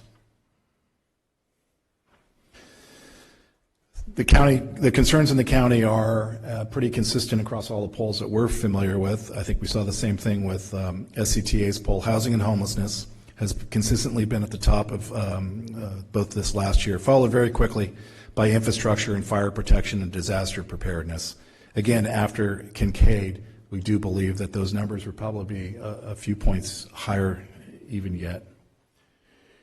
Here's some look. I note that Petaluma there is for a city that actually wasn't affected by the wildfires, and there is a different attitude, I will tell you, by those cities. That Santa Rosa has had wildfire at their doorstep now twice in 3 years. They have a very different take on what they need going forward. Luckily, we live down here in the less combustible part of the county, and but we still are as vulnerable as ever going forward. So there's been a lot of work. I can tell you that alert and warning, evacuations, vegetation management were things that people wanted that came out of the work through the polls. That's incorporated in the measure going forward. It wasn't. I think that goes to the point that the fire departments in this county have been working very diligently. And if you ask someone, do we have enough firefighters? They probably say, I think so. No one's ever told me we don't. The reality is we don't. And we know that. We need to rectify that situation. But there are other issues, obviously. The alert and warning, like I mentioned, the vegetation management, which has elevated its importance in those areas of the county that are very susceptible. Linda, you want me to keep going? Or you keep going backwards? So back in November, the board did vote unanimously to place this wildfire prevention emergency alert and response measure and the associated implementation plan on the March 2020 ballot. It is for a full half-cent sales tax. That will, as we sit here today, I think that's $51 million a year. And as the chief mentioned earlier, this goes back to, and I know that Councilmember Landman knows this well, starts with like the standards of coverage, looking at things, what's needed within the county. The silver plan that was referenced, I think, it's important. It's not the greatest name, but it means that we're not going for the platinum, the highest level of service. We're going for something that's achievable, affordable, and appropriate. More than what we have now, but not the very top. And that's that silver plan out there. And when the chief sat down and looked at the layout of the land and how, it's interesting history of the development patterns within Sonoma County. For some reason we have the most roads. So 1,368.74 miles of roads when our neighbors have a fraction of that. We have more parcels than many of our neighbors because of the old families that were here, that whether they had poultry farms or small working farms, they were just smaller farms, so more roads, so more school districts, so more fire districts and volunteer fire districts, et cetera, were formed over the course of time. Now we're going through this kind of big change. And I got to say that this issue had come up in the past, and there had been no movement forward because there wasn't really the motivation to do anything about it. And there was a lot of history, and a lot of the boards carried that history with them. Very proud of and it's a great history, but at some point in time, we need to be more efficient about the way that we go about doing our business. And that's really, I think, what this measure reflects. Is elevating the entire entity, all fire entities within the county to that level, finding out what the gap was and filling it. We don't have a lot of options dollar-wise. Certainly the county does not have a county fire department. In fact, we did away with what we had. We don't have firefighters. We dealt with the hazardous waste. We dealt with fire marshal services and whatnot, but that's been distributed through the different departments. And more emphasis for the county's perspective on emergency management. But we really want to make sure that the fire departments that are out there are as healthy financially and sustainable going forward to be able to provide the fire service that I think everyone in this county expects and deserves. And as was mentioned earlier, it's rare for any of us, probably more so here in Cotati, to stay within the confines of one jurisdiction. We're traveling throughout the county, and we want to make sure, I want to make sure that when my kids go out to the coast and take the dog to the beach, that they're going, God forbid if something happened, that someone's going to be there for them with the right personnel, the right equipment, and the right response time. And that's really what we're coming forward with, is to elevate that, to finally put this to bed. It is a generational investment, but we look at it as something that is wise to do at this particular point in time. The last 3 years, flood in 17, another flood in 19, wildfire in 17, another wildfire in 19. On top of that, the last wildfire, we had the power turned off, and that's going to continue for the near future. That presents all these other problems, and I think as Supervisor Hopkins aptly said, we have a utility company with issues and problems. We continue moving forward with more vulnerabilities around the corner, and we need to double down, and I think this measure helps us do that. So thank you for your patience, and we're certainly willing to answer any and all of your questions. Thank you all for the presentation. Really appreciate that. So I guess I will bring it back to Council first and see if there are any questions or comments. Yes, Councilmember DeLasso. Sure. Yeah, I do have some questions. I may have more even after public comment, I guess, on this, if there is. We're doing public comment on this? It's not an action item, but I may just take Yeah. a poll and see if Then anybody. let me just start peppering you with questions. How does that sound? And one of the questions I had, as you just brought up, Supervisor Rabbit, was during the last fire, we had a PG&E PSPS. And are there, the communications have gotten better since 2017, no question. 2017, I'll say, was horrific as far as communications went, just internally and externally. And so I guess right now I want to focus a little bit more on the external communications. Is there a better system for alerts in case we're in another PG&E? Because that will happen. They're clearly saying there's going to be a fire or potential for fire. We're cutting the power off to minimize it, right? However well that's going to work, I don't know. But is there a better alert system in place now, or are we working towards that? Whoever cares, yeah. Whoever. I think we're working towards it. Certainly, we did do much better in 19, but honestly, again, a different event. So it's not always fair to compare the two. But I think in terms of the outreach that the county did was far superior than what happened in 17. A lot of that had to do with the internal communication and the investment that the county made, and that goes to why this is important going forward to be part of this. I think what's true is with our new reality of whatever's happening with the power, which, again, I hope that's not the case going forward for many years, but it's going to be here for a little while.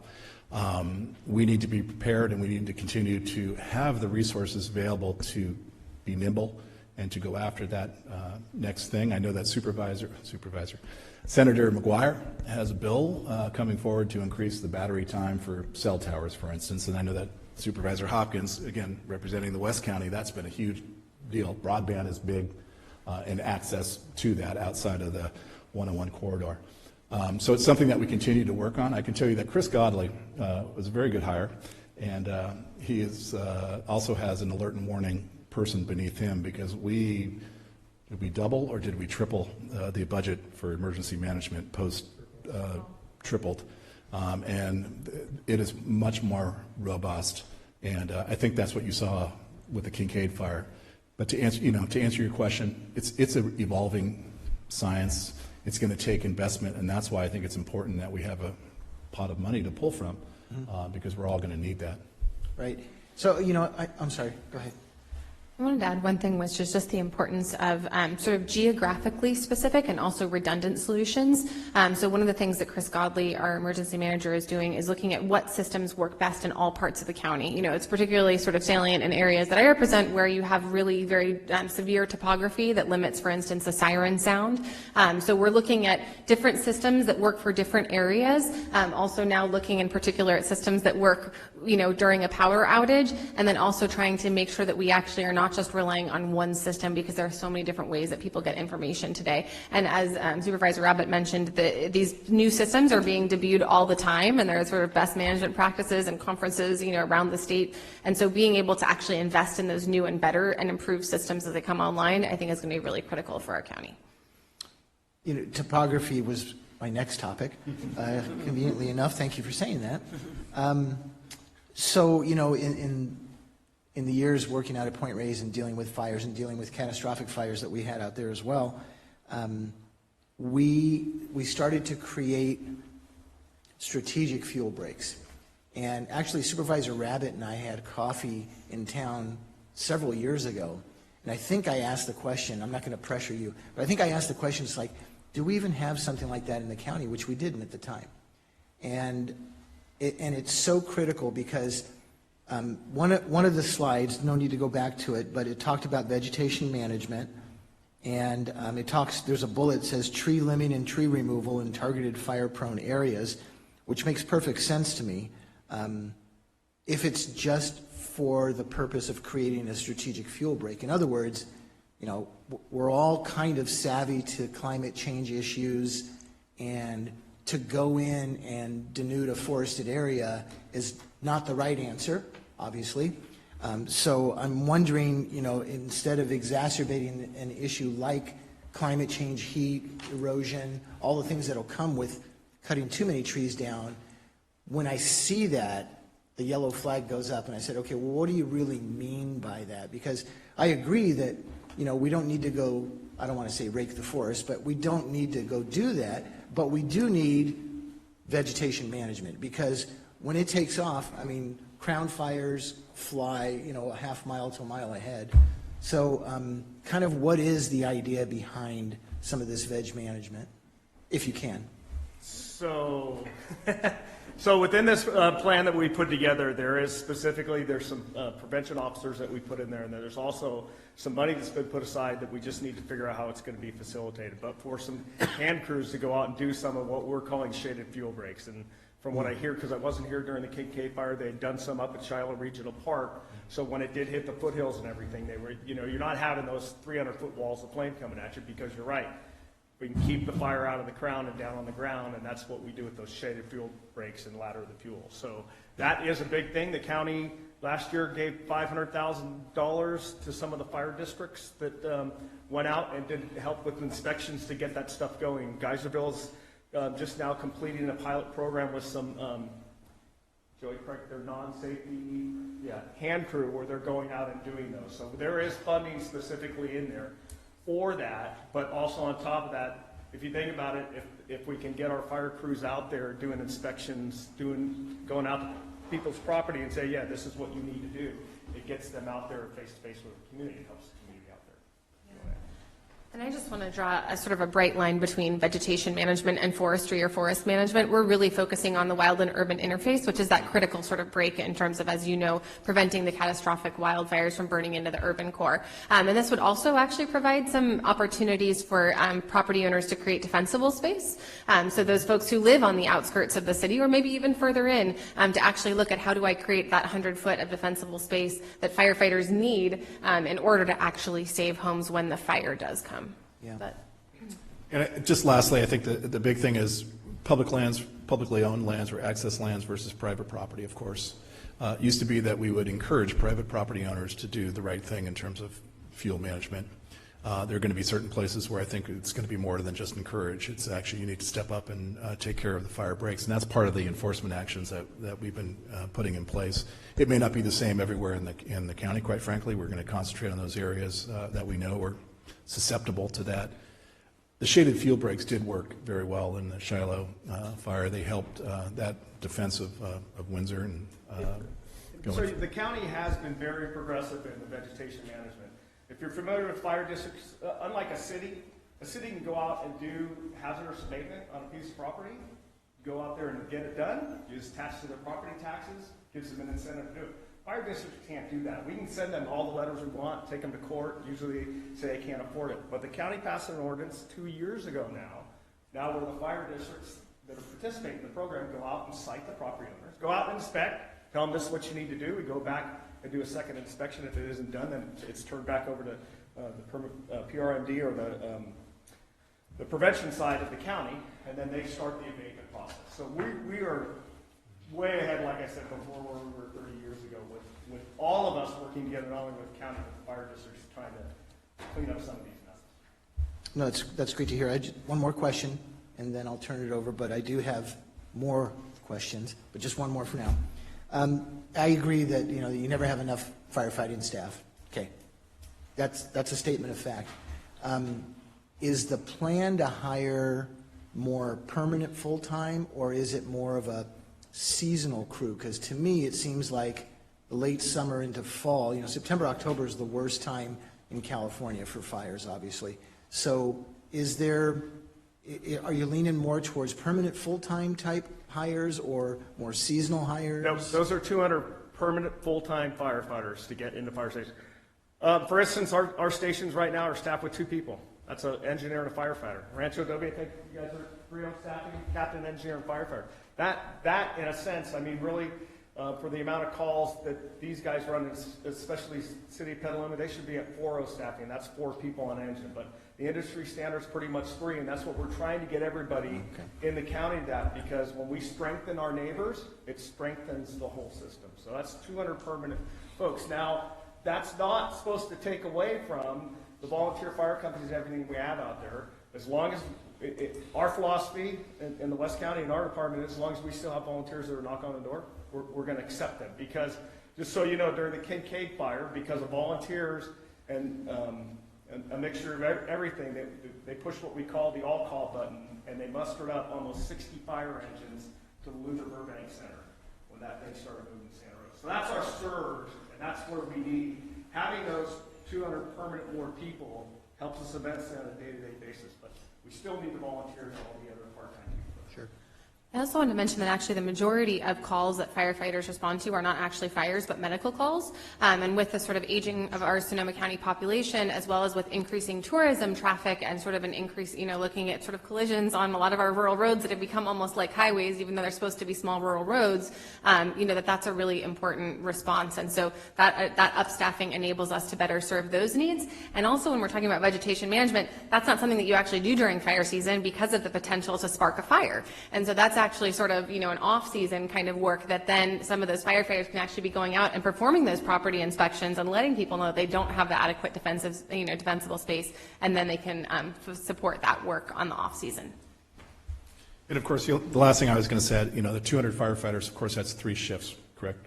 So you're talking about, what is that, 66 and 2/3 per shift. Scattered throughout the county, and again, to get the level up to the NFPA standard that the chiefs were going to use as what we thought would be what they thought was appropriate for Sonoma County going forward. And I would just say there's an added benefit that goes beyond the percentage that any particular jurisdiction is going to receive in terms of direct benefit. I think there's a huge indirect benefit within this measure. Again, because of the mutual aid, and Petaluma, for instance, I don't have the numbers in front of me, Chief, but I know if there's 1,000 mutual aid calls where Petaluma is going out of their jurisdiction 500 times and getting 500 separate entities coming in to help them, if everyone is bolstered, if there's more than 2 firefighters on an engine, if there's 3, if there's adequate staff personnel, there's going to be less need for engines to have to either go out or to accept. That means that you're going to have more people to respond to the next incident that comes up. So there is great benefit there, I believe, going forward. Thank you. All right, Councilmember Harvey. I just have a couple questions. So on the Region 9 plan, it talks about a new fire prevention office. Can you elaborate a little bit more on what that is and what the responsibilities are? So because during the polling, what really showed up really strong in the polling was the alert warning and fire prevention. So when we sat out the program and tried to configure everything out at one of our meetings, I think it was one of our last meetings, we decided, just because there was such a strong emphasis on the prevention side, the wildland stuff, that we added a 40-hour prevention officer to what we call each region or each zone. So in this case, it would be a Rancho W employee because they're in the Zone 9 area and they're the district that would be the employee, but they would have the funds to be able to hire a 40-hour person. For Zone 8, it would go to Gold Ridge, and again, same thing, but it's a region-wide. That person would be available for the whole region or whatever, however that breaks up. Did that answer your question? Yes, thank you. And then also on the Region 9 plans, it says station moves. Our station isn't moving, is it? No. Had to ask. Yeah, no. So when we look at the zones, and so there's quite a few stations that get moved around. In Region 9, the Lakeville station isn't really a station, and it's what's considered Zone 9, it's where the Tin Barn's at. The better, because the majority of their calls are down on Highway 37, so the station move for them is going to be on some property at Sears Point up there in Cougar Mountain, because that gives them access. Because Petaluma's coming from the west, it gives them quicker access to Highway 37, and then they can drop over the hill and in to help show this. So that's a station move there. We're moving the Valley Ford station, which is in Zone 8, but it moves closer to the Two Rock area. So it moves down that way. And in the plan, it staffs Wilmar with 3 people. So it helps, kind of like I said, strengthen them to help everything. Okay, last question, one you're going to love. So on the regional consolidation, highlighted, underlined, cities with municipal firefighting services are exempted from the requirement of regional consolidation. So since we are a city, but we have a fire district, we are not exempt. Can you elaborate on that so that it's clear to those? So the best way to explain, so is if you take like a city of Santa Rosa or a charter city, in order for them, if they wanted to join a fire district or become more, they'd have to change their city charter. So they have a municipal fire department. City of Cotati, City of Windsor, and City of Cloverdale have fire protection districts that protect them.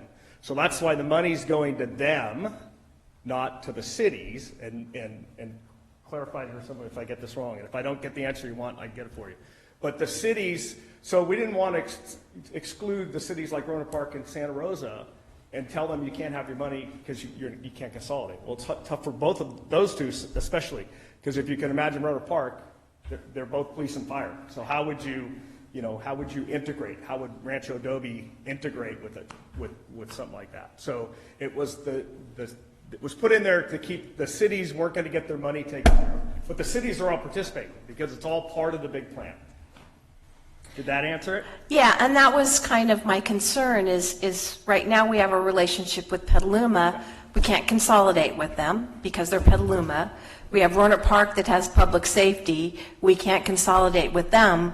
So one could interpret this to say that the closest thing we could consolidate with might be Gold Ridge, but our immediate partners we can't consolidate with, so would in turn we lose our funding because we're surrounded by people we can't. That was my concern. Would you like me to speak for you?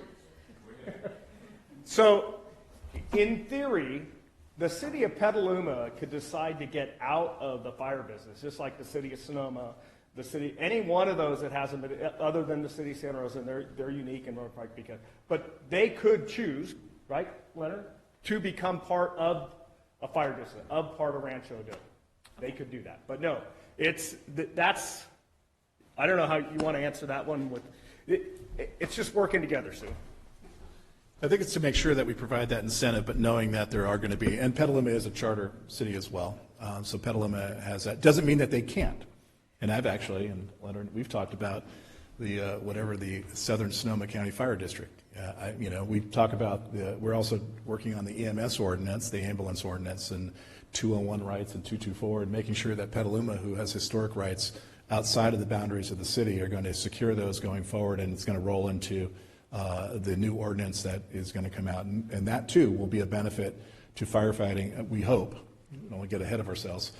Linda and I are also on that ad hoc, but we hope that's going to be a benefit as well because it could provide paramedics scattered throughout the county on fire engines to be first responders as they are, more so than what we have now.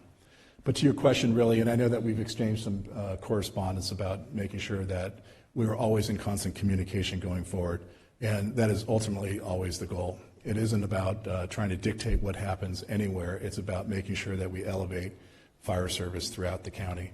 Rancho will annually, from this measure, receive nearly $800,000.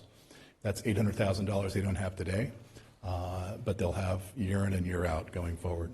And it'll grow over time, of course, with the sales tax going up. And we think that's a good thing. But we want to provide, and this is the delegate dance we're doing, we want to provide incentives to consolidate because we still think 30 some odd fire entities are too much. And as Linda said, there are inefficiencies in that. What is the right number? I don't think we know. We don't want to state what it is. I personally, and I think this is true of my colleagues, we don't want to dictate who's doing what where in the county because it's really the fire, and we've left a lot of these decisions, the standards of coverage, the silver plan, where the firefighter should be, the station moves. They know their, they know their profession. They know the county. We just want to make sure that we understand what policies are going to be required and what funding needs are going to be required to make that implementation work. So we understand the concern of this particular city in terms of any consultation going forward, and certainly have that. But the reason it's written the way it's written is because there are those cities that do have their own municipal firefighting that they're not, Santa Rosa may not, they could, but they may not ever incorporate or expand, although they have over the years, again, and it may be all around them.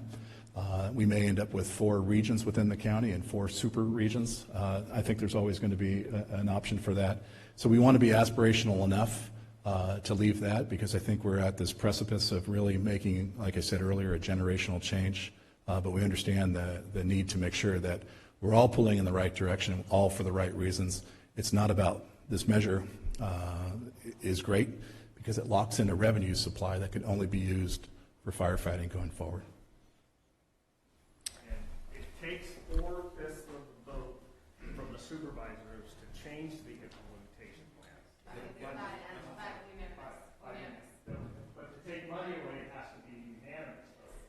To change the implementation plan, it takes 4/5 of the board. So we put some checks and balances in. Okay. I would like to thank all of you for the presentation, and I would like to express my thanks to all of the people that have put in the many years of work to get us to this point. All right, thank you. And I'll look to my left. Councilmember Lyman. Thank you, Madam Mayor. I'd like to begin by thanking you all as well, particularly to our 2 supervisors. What time did you start this morning? About 11 o'clock, 10 o'clock? All day meeting and into this, and you're still smiling. And I'm going to give you praise too, as well as the whole team. Our Board of Supervisors, Supervisor Rabbit and Supervisor Hopkins, all the fire chiefs, LAFCO, for your work in the last several years for this. I've watched it, and I hope been vocal enough in my praise for what you're doing, because I think it's been remarkable, the progress you've made with that. With that, so that was the good part. So I do have 2 questions for you tonight. Concerns. One's kind of a recurring concern, and I'm hoping to get an answer for how we can improve it in the future. It's a reoccurring one, and it's not unique to this county, but perhaps it's one we can show some leadership and do better in. And the second is perhaps an answer for today's concerns specific to this community, from my perspective at least. So I'll begin for the first part by saying we have a long time problem. And again, I'll reiterate, this is just somewhat the nature of the beast. It happens in counties everywhere, I've noticed in my time as an elected official, that items of importance, whether it's this fire tax measure, or the actions with the homeless, trying to work to solve the homeless crisis that came forward, sometimes come out quickly with no advance warning, kind of, for lack of a better word, push forward without a meaningful opportunity for the cities to participate, and particularly to mitigate any concerns. This is obviously problematic, and it's an issue because I think when we've been successful at certain things, it's been based on knowing each other and trust and that willingness. In the example of the fire tax measure, I'll read it, not to be punishing, but just so you see it from the perspective that we had. Here I'm looking at this positively, and I know it's been worked on for several years, but our advance notice to give comments to what was a final version, essentially, of the ballot measure was late Thursday afternoon. It went out to our staff, got to electeds a few hours later. City Hall is closed Fridays, which everybody knows in many of the cities in this county, and an answer was required by Monday morning. That's problematic. So I wanted to share that with you, and I know that's not your fault, and I will point out that both of you at different times have worked to better that situation, but whatever can be done, that would be helpful. So on to today's issue. As you may have guessed, I'm somewhat supportive of fire-related measures. By my history, that's natural. Here's the concern I have, and I think it's a concern for this community. We are fortunately finally in a position we're paying the money we should be paying to have a 21st century level of fire service. I don't know if I'd call it the silver plan, but I would think I would call it as best practice. I think that's what you're trying to do too. And we've achieved that with Rancho Adobe at long last. We've gone from a $40 parcel tax to $300.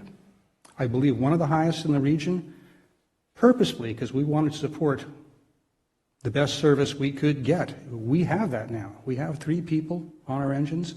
We're moving towards an ALS ambulance. I think that's on the horizon relatively soon.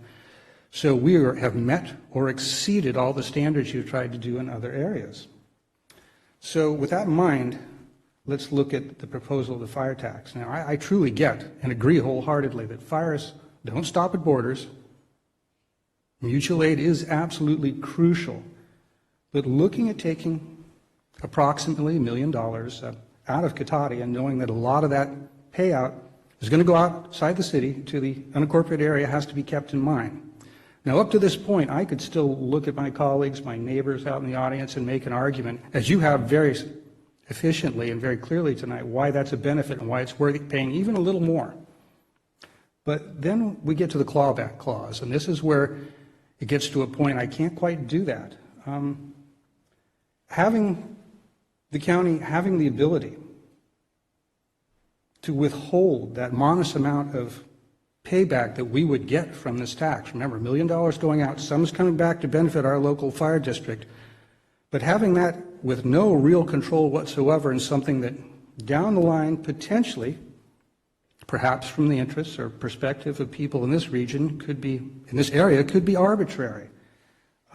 Knowing that these local agencies could lose that money and we would have no control over that tax money, it could be taken away unless our districts followed exactly what the wishes were of the county for consolidation.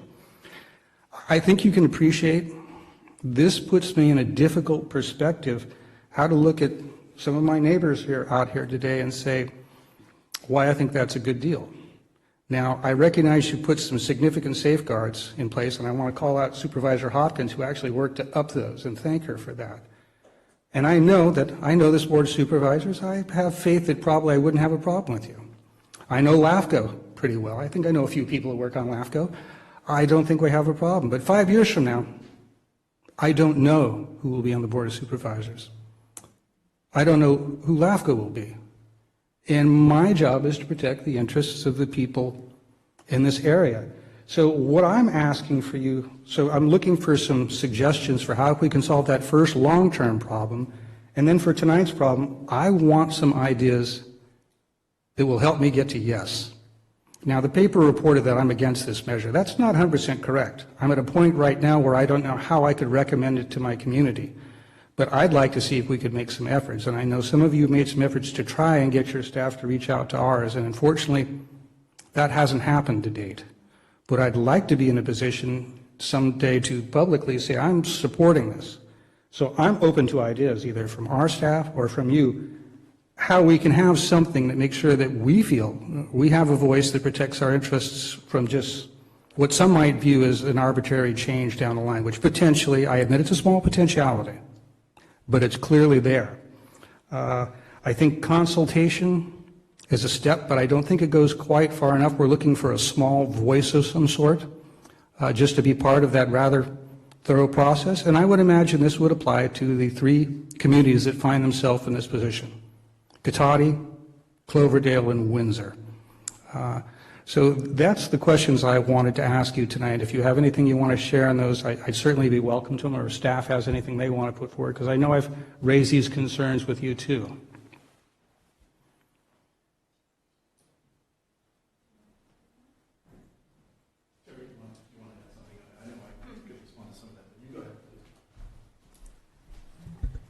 Good evening. I'm Terry Rowe, the County Administrator's Office. I'm the analyst in the County Administrator's Office. I just wanted to point out that within the expenditure plan, and not with regards to whether or not Cotati deserves some level of advanced consultation, it sounds like what you're calling it, there is provisions that if there were clawback provision, that what the area where the tax is serving, it has to stay in that area. It can't be clawed back to go serve someplace else. It has to be within that. So it would have to be maybe another jurisdiction that is going to provide services for that area. So I just wanted to, in addition to, I think, conversations about how it is that we can make sure that you as a city understand how the decision-making that would be made with regards to LAFCO and all of that, we did try to at least make sure that, not to take it lightly, that the area would still have to be served. So if Rancho Adobe serves this area and they somehow Rancho Adobe is not one, a district that is, it's really the fifth district area, they would get the money. They would, the other new district would get the money and stuff to serve this area. So I just wanted to make sure that's clear in the expenditure plan. So I appreciate that. I will point out that the general area versus our local response team is a crucial difference. I mean, that's a given in fire service material, certainly. Just real briefly on, I think to your first point, I think what's always true is communication always needs constant improvement, needs to be something that we continue to work on. I do come from this at having a unique perspective because I was on a city council and now I'm at the county level. There is sometimes, too many times, a disconnect, and that goes really both ways, quite frankly. Cities are very insular in terms of what they do, and the county in general, I think, is a bigger, broader animal. So we need to continue to work on that. And I'm overdue for checking in with you, I know. We used to do that a little more regularly. So I totally hear that perspective going forward. The communication on this item, like I said, it's been going on for years. And it started with Bodega Bay having issues, and then it just evolved because there wasn't we were putting Band-Aids on things that needed a bigger solution. I think the communication that we've had to date has really been, and it's been concentrated with the chiefs as the fire professionals, really running the measure, the expenditure, and Linda and I, through the ad hoc, kind of having the political overlay on that, as it were, in the policy piece, and certainly the great work of staff, including Terry. It's been run a lot more communication through all the entities, the cities that have fire departments, because they're much more closer to it, and the boards, be it Joe here from Gold Ridge or any of the other, there are a lot of board members for fire districts in this county. But those are the people that govern fire service as it's delivered today. It doesn't mean that your input is not important. It is, and it means that we're going to work to figure out a way going forward that has that check-in. And what teeth it has is really going to be dependent on how we can figure that out. Because at the end of the day, it's about those entities that have skin in the game, quite frankly, that are really the ones that we've talked to date. And I think we laid out the way that the clawback provisions, and some of that goes to kind of what we were talking about at SCTA in terms of having a transportation measure that goes on, in perpetuity. Who knows what's going to happen in the future, and how do you change? How do you make the measure and the expenditure and the ordinance that goes with it flexible enough to be adaptive over the course of time to be able to take things into account going forward? So I think, Rancho Adobe has done a great job, certainly the leadership of Chief Thompson. Recruit and retention, I know, is a big thing for Rancho. It'll make them more competitive. Because if there's 200 new firefighters being hired in the county, they're going to go where the dollars are. And that has not always been equal in the county either. That's what recruit and retention is, and I think it's important very much to Rancho going forward. I think what you have in front of you, again, $800,000 year in and year out for Rancho, is a very good measure. Is it perfect? Probably not. It's hard to get to perfection, but does it mean that we leave it on the table because it isn't quite there yet? I leave that up to the fire professionals to tell me what we need, price that out, how can we implement it, how does it look going forward, how does it govern? We have a governing system in place as we sit here today that we want to have fewer of, quite frankly, going forward. I think it's important to have that incentive clause in there still. But again, I don't know the number of fire entities we should have in this county. It could be 1, it could be 5, it could be 10, and that's perfectly fine. It'll be somewhere in there, and I think that we need to continue in that vein. Linda? Just from a big picture perspective is that I really think that, I'm lucky actually to serve on some JPAs or, sort of joint bodies with a couple of you. And I really appreciate that opportunity to just have a forum where we're talking about whether it's groundwater or, electricity provision, that's really critical. And I've had a number of conversations with our CAO, Cheryl Bratton, about this idea of sort of an emergency response JPA between the county and the city. And I had the opportunity to tour San Diego's Emergency Operations Center and tour SDG&E's Weather Center down there. And they've actually had, in some of their catastrophic events, a situation where the city of San Diego handled the emergency alert and warning and evacuation for the city of Poway. Like, imagine that, we would get to the point where in Sonoma County, say Sebastopol is being evacuated, and the city of Santa Rosa is actually handling that, or the county's handling that. I think that there's actually an opportunity here for a much bigger picture. That's an obviously longer term solution, and then maybe if we get a break from floods and fires and homeless emergencies, we could actually do some of this good work. But our staff has been really slammed at it. But I know that that's on the radar, and I think that's actually being handled through one of the ad hocs that Supervisor Rabbit and I are not on, through the Recovery and Resilience ad hoc that Susan and James are on. And that's been a topic of conversation. And I could certainly see, if we get that up and running, that would have a critical role in looking at, maybe potentially some of these funding reallocations, or maybe it's, that's another place and an opportunity to have that annual report out, and sort of have those audits presented so that every, city would have a seat at the table going forward. So that's kind of a just big picture thought. But I do see the need for more collaboration and coordination, not just around fire services, but around the other topics that I think are equally critical: emergency alert and warning, vegetation management. We should all know what's going on, and I want to make sure that that's not just sort of, warehoused at the Board of Supervisors or in individual fire districts, but there's an actual countywide conversation going on. Well, thank you for those responses. I would agree, and I do, and I hope I called it out strong enough at the beginning. I think there's been an incredible amount of work and communication for several years in making this happen, and that's the only thing that's gotten it to this point. But that was largely with the fire districts, the fire departments, with the fire chiefs, which was absolutely necessary. That was the place you had to go, and it was the right place to go, and it's certainly the right place to look for guidance on how to distribute resources. I'm supportive of 99.9, as many decimal places as you want to go out of this. It's that last little percent that's the killer, because the cities have not been kept in the loop. Not purposely, it's just the way it's worked out. I've seen that play out already at LAFCO with other cities. We've sat and watched that together, actually, some of us who served together on that. So that is the problem we're dealing with today. I'm completely supportive of flexibility. I agree that with an ongoing ordinance that's only terminated by a new initiative from voters, you have to have flexibility to change how you allocate potentially, or because we don't know what will happen in terms of population, service, any number of things.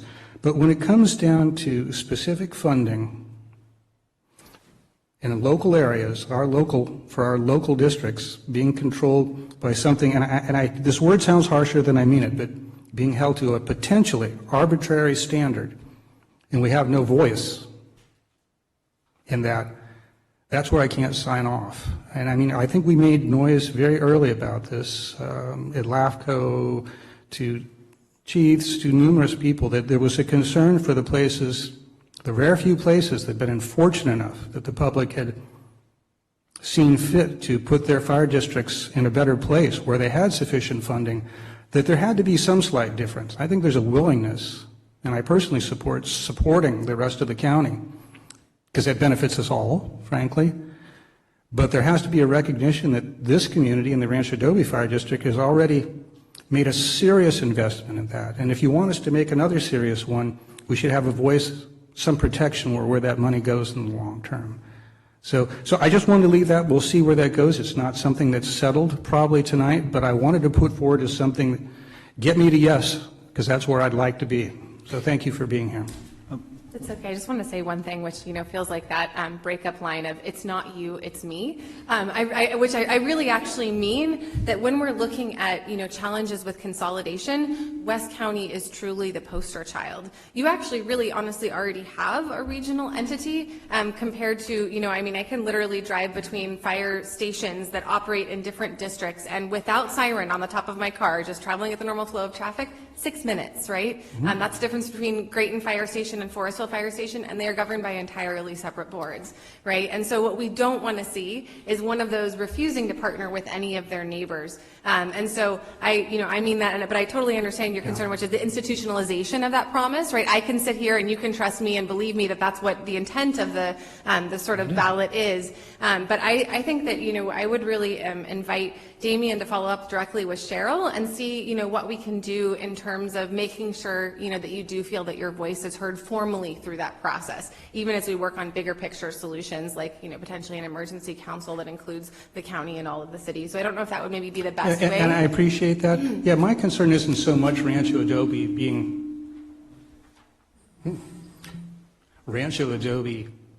winding up for a problem where they're not being forward-thinking and looking to what's the best way to provide service.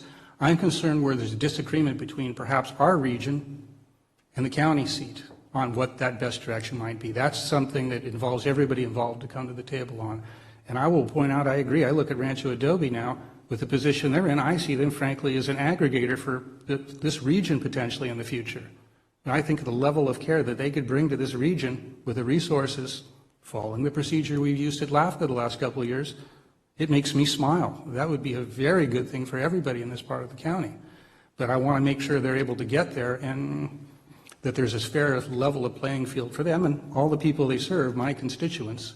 So at any rate, I appreciate your interest in this and your willingness, and we will definitely, I'm interested in hearing from my staff, but we'll make sure that this time the phone calls happen. That would be helpful. Great. And Dan George, you're not going to tell on me to Bill Bullard and Dave Franceschi that I use them as the example, right? And I know how quickly words travel. What happens in Cotati can stay in Cotati, I think.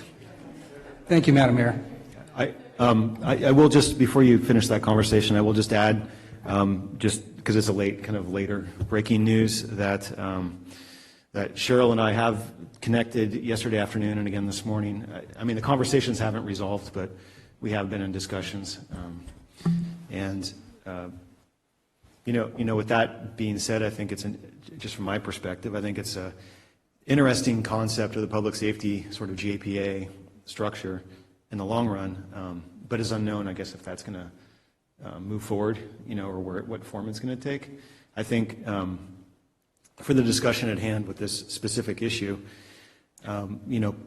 perhaps, and I'll just throw this out there, for just future discussion potentially, is, perhaps a joint meeting of the two boards and some, joint vote, just to make sure that that there's collaboration leading up to that, because to get to that point, you have to be collaborative and hopefully make sure that people's concerns are heard in sort of an institutional kind of way, as opposed to, as you said, trusting the individuals, which I think everyone does now, but who knows in the future.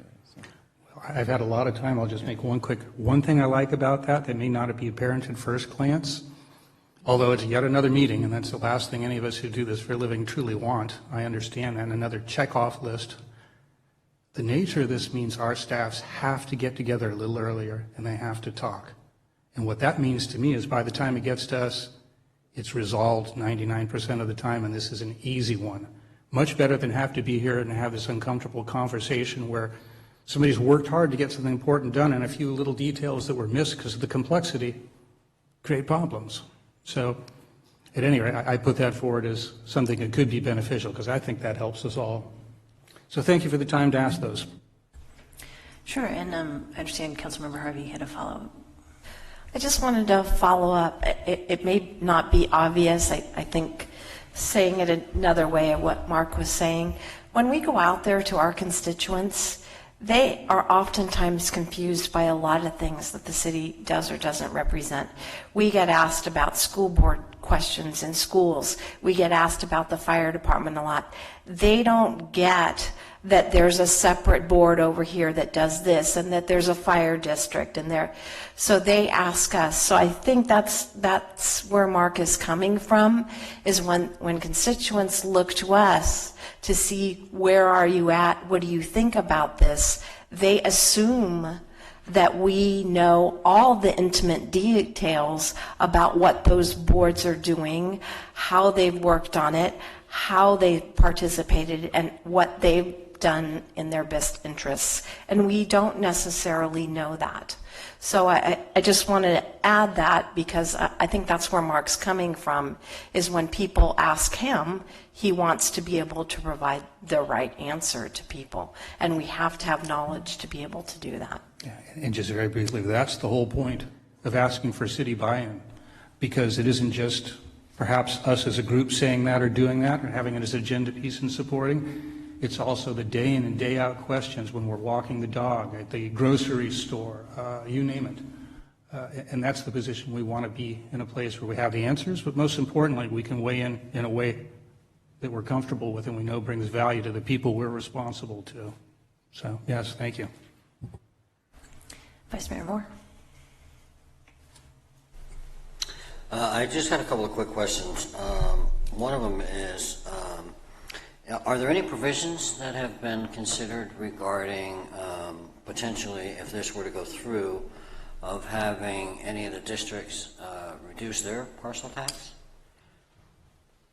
And secondly, my only other concern on this, conceptually I'm okay with, the only other concern I have is the reallocation by a unanimous vote.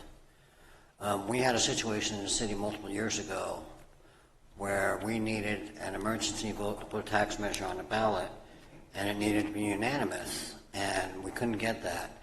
Well, we consequently changed the council makeup, and then we were able to get some things accomplished. So it makes me cautious when you need a unanimous versus a four-fifths. I'll take the first one. So back to the question of sort of people so when we put this plan together, there were a lot of districts that did not have parcel taxes in place and or increase them. Gold Ridge was at $65 a year. Now we're at $265 a year. So we're leaving that up to the departments to, they've got to spend their money wisely, but they have to account for it. And if it comes out that they're able to drop their parcel tax, my understanding, that's not an issue, correct? No.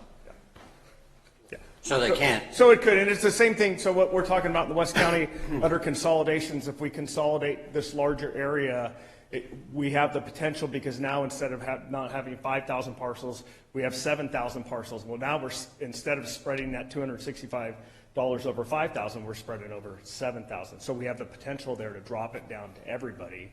And that was kind of the thing. That was part of the recruitment and retention, was to get everybody up on a level playing field. So there is potential in there that, yeah, as that grows, and as long as you're not outgrowing your money, as long as Rancho's not outgrowing the cost, because it comes with the cost, as the sales tax goes up, those percentages are set, and that's a pass-through money.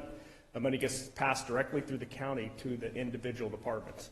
County has no control over it. That fee schedule is set, and that's where it takes the 4/5 of the board to change that. It takes the unanimous to take the money away. So, okay, so the concern on that is much like the California lottery, where they were going to have all this funding for schools. Well, the next thing you know, the state of California reduced the funding for schools because of all the money coming in from the lottery. And so it really negated the greater positive effect that it's not meant to supplant money. Okay. It's meant to be used for fire services, the enhancement of fire services. It's not meant to take this money here, and now that you're getting this 800,000, that you can move this money over here. It's not what it's meant to do. But that doesn't mean that you can't lower your taxes if you end up in a position where the money, you don't need to. So it's not necessarily meant to do that, but there's a possibility it could happen. Well, I think what you're saying, I mean, you could lower the overall parcel tax, augment it with obviously the measured dollars, but you still have to provide what was promised in the expenditure plan in terms of the positions. The 200 firefighters that we're going to hire are going to be hired. Whether you pay for it in the mixture of your parcel tax versus the measure, there's some flexibility there for the governing bodies of the fire entities. I don't know if I said that right.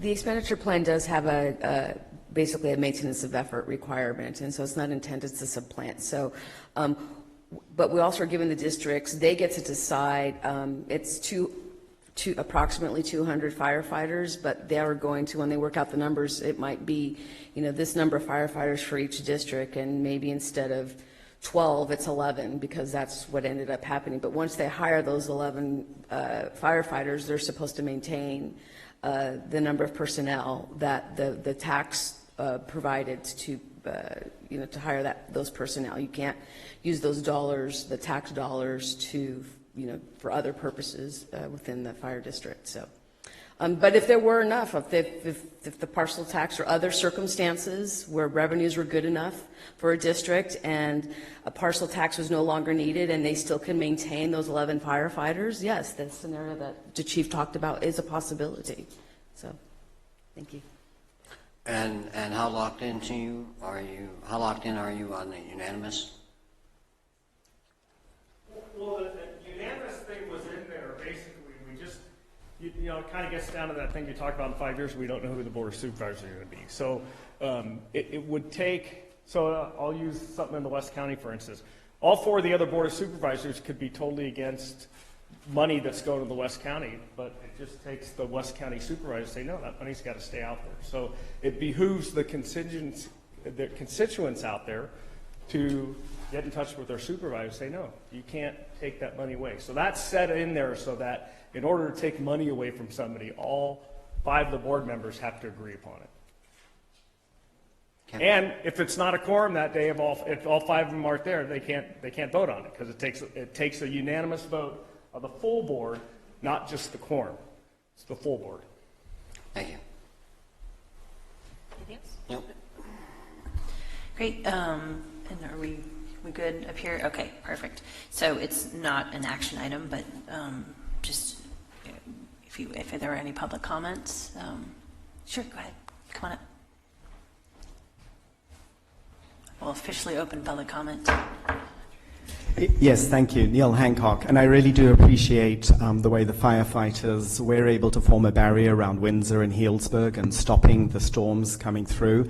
What concerns me a little bit with the discussion, and I know that a lot of it's about the joint powers and the way that the tax will, if the tax measure is accepted or approved, will go forward, but it's structures that burn. It's the ember storms that are traveling faster than any of the fire crews that we can put out there, and it's their landing in structures, old structures, that then burn. I think there's an SB 1241 that is coming down the land use planning from the state level, and it's going to be talking a lot more about finding ways of, can these structures within the high fire areas actually be hardened? Is there simple ways that can do it? So what I would hope is, if this goes forward and we have the 200-odd new firefighters, new people coming in, will they also have the training to be able to help all the people in these districts be able to look at their structures and harden fires? The issue of too much vegetation management, I mean, a slash and burn, really, from the Paradise Fire, too much cutting seems to cause the fires to go faster. That was a frontline program. I'm just picking up on data that's out there. So my question to the county, if this goes forward, is can the staff have a more general type of skill set that would help perhaps prevent structures from burning in the first place? So that is a very different shift, I guess, of skill sets. But it would be, can you help? The hardest thing is education for all the people in the areas concerned. When do they pay attention? How much do they have to actually do? And there isn't a lot of leverage on that as far as the fire people go, other than education, pointing out to people the way that if a fire was to blow through, if these ember storms were to come through, what would actually happen. So as I understand it, 1241 will be addressing it at the state level, but there's going to have to be work happen at the local level and the county level to make these things really take off. Thank you very much. Thank you for your comments. Yes, Mr. Parrish. Thank you, Mayor. Despite the fact that we're dealing with a very lousy sound system here, with a lot of ringing, a lot of echo, and so forth, I do want to thank Mr. Landman for his thoughtful comments. He was very articulate. He was very thorough. He knows how to use a microphone very well. I'd also like to thank Ms. Harvey for doing the same thing, appreciating the fact that you're trying to communicate not only to the people here tonight, but also the people at home, and especially the lady in the black and white. She knows how to use a microphone very well, and I do appreciate it. However, for the people at home tonight that were trying to follow along and dealing with people who were not speaking into the microphone and speaking from over here and over here and back here, I apologize, because I had as much trouble as you did, and trying to read lips from back here was even more challenging. Now, just at the last council meeting, I complained about this ringing in the system, offered my assistance and the assistance from Loud and Clear Music, and got no interest whatsoever. This table being pulled out with the laptop makes any reasonable person even less likely to use the microphone properly. You need to set the laptop up. You're going to need to make some changes. These proceedings are recorded on video, not only for the dozens of people who are watching this live, but for the dozens and dozens of other citizens and taxpayers who are going to rely on the video recording to watch this at a later time. Now, I don't know how much more simple I can put this to you folks. You got a problem here. We got a problem with the audio system. We have a problem with people speaking way too fast to be understood. And we have a mayor who can't seem to be able to advise people to slow down and use the microphone. Okay, so this is my second request. Let's try not to make it a third. Anything on the actual presentation? Okay. Yes, Ms. Baker.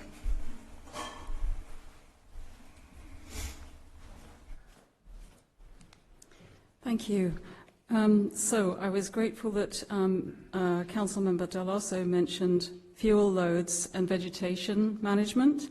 I'm very grateful for everything that's been said and everything that the firefighters do, but I did also have a concern about the vegetation management aspect of things. I was at a presentation earlier today where there were two representatives from CAL FIRE. One of them said that talking about the Sonoma County fires, this is not a wildlands problem, but a home ignition problem. Fire has been part of the California landscape forever. The problem is people building their homes where the fires will burn, and the answer is more about hardening homes, like covering vents, clearing leaves out of gutters, having non-flammable roofs, and so on. He showed us an aerial photograph of a place where the houses had all been completely incinerated, but the trees were fine. It's not necessarily about vegetation, and it seems as though most of what we're being told is that what really matters is clearing from 5 foot around a house up to the vegetation kind of thinning and management, but not clear cutting, up to 100 feet.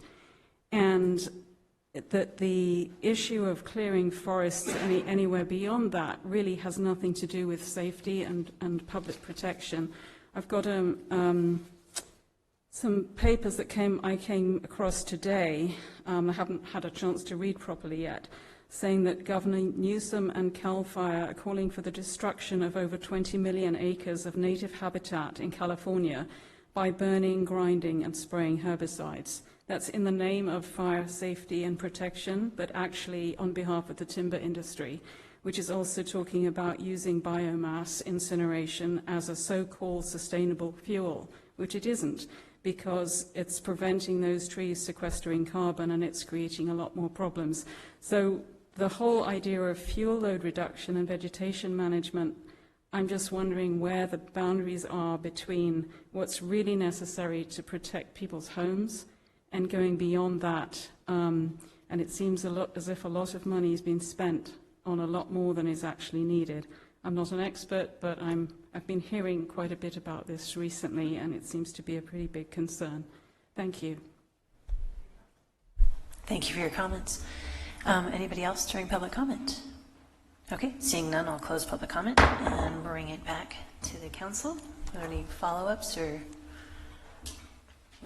Okay, so thank you very much for your time and doing the presentation. Appreciate it, and have a good evening. And then we'll move on to item B, which actually is a fantastic segue from our last comments.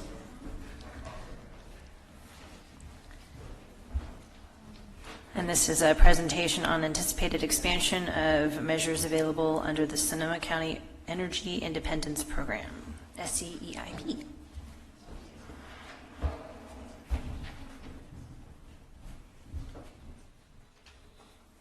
And we couldn't have worked in a better segue. So. Absolutely, that was a great The floor is segue. Yes, thank you very much.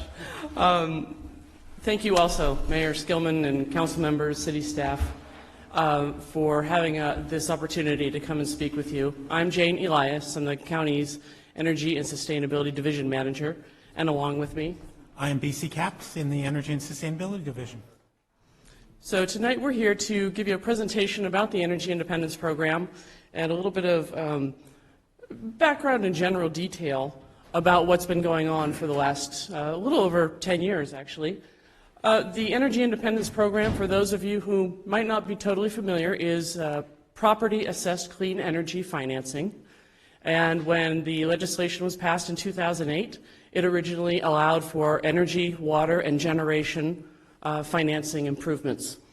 That's been pretty much the case since just this last year, when the Board of Supervisors in July authorized the program expansion through a couple pieces of legislation at the state level to expand it. But really, when the county introduced the Energy Independence Program back in 2009, it was really for climate efforts and reducing greenhouse gas emissions.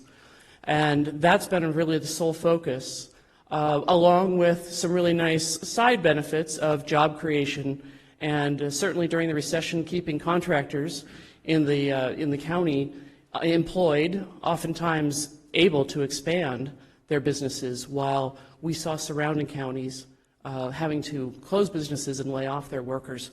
So job generation has also been a really nice side benefit, although not the priority of what the program was initially intended. Much of the general program details have not changed over the time. We do offer 2 terms of 10 and 20-year assessments and a fixed interest rate for both of those terms. And this is for both residential and commercial properties. This is a voluntary program for property owners to utilize to finance these improvements on their properties, and then they repay that back through their property tax bills. Just to give you a little bit of statistics about the program, on the left there are the county-wide program totals of what we've been able to finance over the last 10 years or so, almost 11 actually. And then the Cotati numbers for the number of projects for residential and commercial as well, and then the dollars associated to those projects.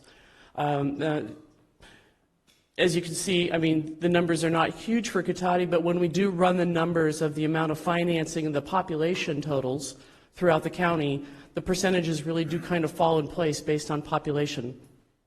But we have been able to finance over $83 million to date, countywide, And we've had, almost 2,600 projects financed.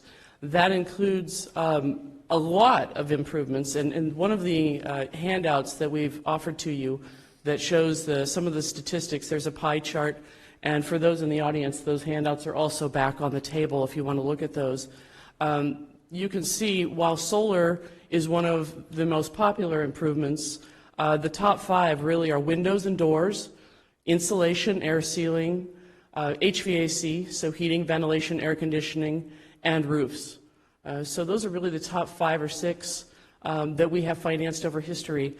And much of what we see is when people come through the door wanting to finance energy efficiency, they are financing multiple measures, as opposed to those who are wanting to finance solar generally are just putting that on their application and not doing much more than just installing solar. Although I must say, the last 4 months we have had a lot of interest in battery backup systems, which is another one that we do finance, as well as electric vehicle charging. And I'll hand the presentation over to BC now. Hey, very good. Thank you, Jane. So I wanted to take just a moment for anybody here who is not familiar with the specifics of the program to talk through just very briefly how this works for local residents. So basically what we do is a local resident determines that they actually want to make some improvements to their building. And as Jane mentioned, over the last 10 years, our focus has been on energy and water savings. And with our expansion, we're really moving into fire hardening and seismic safety. And so the property owner identifies what those building upgrades are looking for. They identify a local contractor that they'd like to work with. We ensure that that local contractor is a member, as a participating contractor with our program. And then basically the homeowner signs contract documents with us, goes through an approval process, signs contract documents with us, works with the contractor to install the project, pays the contractor directly, and then the homeowner's portion is actually they pay it back over that 10 or 20 years term as an assessment that is tied on with their property tax bill. So it's paid with two payments kind of on an annual basis. So the kind of what we are here tonight to speak about, and we're very excited, we've been working diligently on the last few months, is we are rolling out, starting today in unincorporated areas, we are rolling out the ability for us to finance seismic safety and wildfire safety improvements, seismic strengthening and wildfire safety improvements. So with those were both authorized with state legislation over the course of the last couple of years. That then required our Board of Supervisors to take a vote to adopt a resolution that we were going to expand our program. We have then gone through a judicial action with the California Superior Court to verify that basically the expansion that we proposed meets all the requirements of both the original enabling legislation as well as the expansion legislation. And then we have received that affirmative action from the judge in mid-December, and so thus that puts us here today. And as of today, we're able to offer those improvements in unincorporated areas, and then each of the local jurisdictions will need to join on to confirm that those improvements are available within their jurisdictions. Wanted to talk really quickly, not specifically about the actual legislation, but this slide here I think gives a good overview of the improvements that we're now able to offer.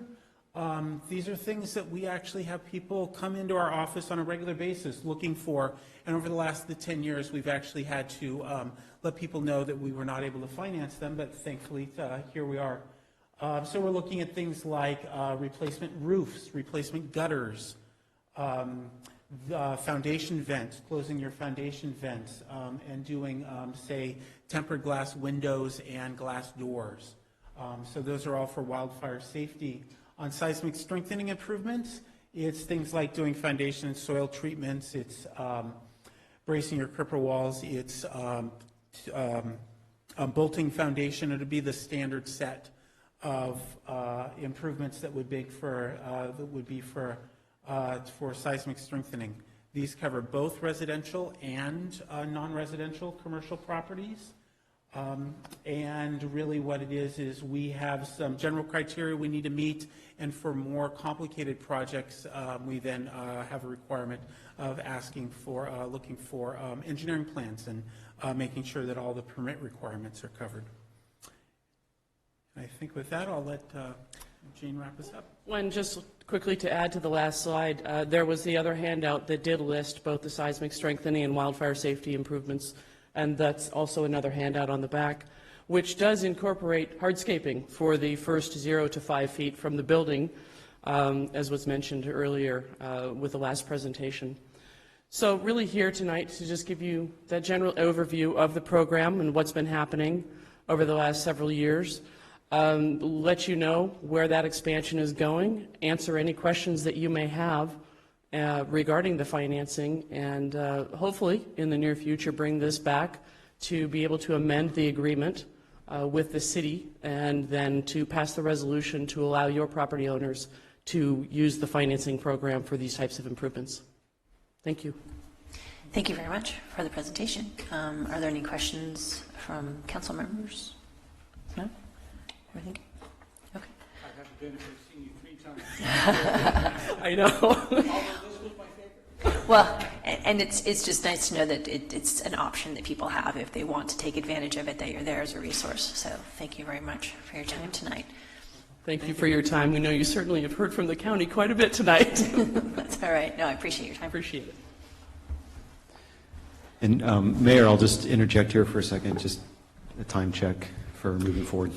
Yes, I believe I might need a motion to continue past 10 o'clock. I'd make that motion. I'll second that. Okay, I have a motion in a couple of seconds. All those in favor of continuing the meeting past 10 o'clock, say aye. Aye. Aye. Any nays or abstentions? Nay. Okay, so duly noted. So it is a 4-1. So we will continue. I wonder, though, if we might take just a short 5-minute break before we continue? That would be We possible. can certainly do that, yes. So we'll be back here at 10:05. Speedily go through the rest of the agenda.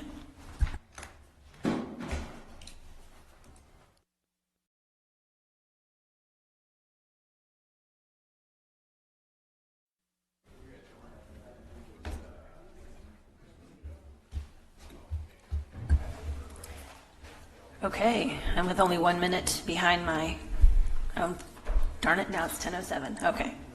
It's a good effort. So now we will move on to agenda item 9, ironically, since we're almost done, but approval of final agenda. Are there any further changes? Mr. Thank you, Bowden? Mayor. No proposed changes to the agenda. Excellent. Look how quickly we went past that. Okay. Now we'll move on to consent calendar items. It's 11A, B, C, D, and E. Move to approve. Second? I have a motion and a second. All those in favor, say aye. Aye. Aye. Any nays or abstentions? Okay, so show that as a 5-0 vote for the consent calendar items. Moving on to item 12, direction on future agenda items. Anything? Yes, Councilmember Harvey. I would like to see us bring back the SCEIP program back to council.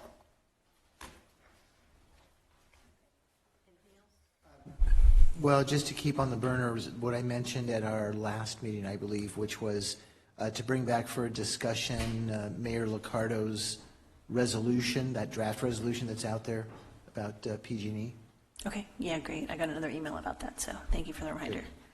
Anything from Desi? Yes, Councilmember Lehman. So it's either nothing or it's a whole bunch. And just, I mentioned earlier, but this is the more appropriate time to mention it.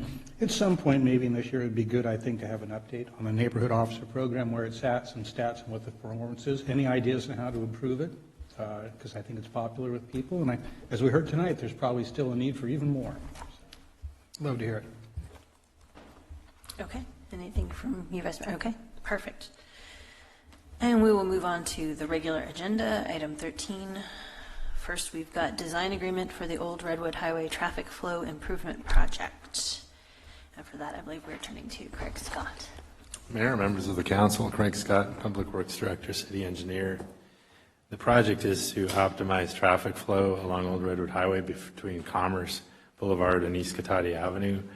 by designing new traffic signal at William George and Old Redwood Highway, that intersection, and timing of the traffic signals from the on-ramp there at Commerce Boulevard all the way through to East Cotati Avenue. The project is to use traffic impact funds.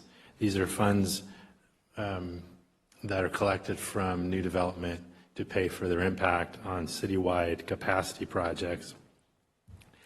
And so that's what this is. It's there's quite a bit of congestion along Old Redwood Highway, and so by putting in these improvements, we would be reducing that congestion and enabling the implementation of the downtown specific plan and general plan. The William George Old Redwood Highway intersection, for example, is operating at a level of service F. It's, as you imagine, it's grades A through F, so F's not good. And so it's definitely deficient.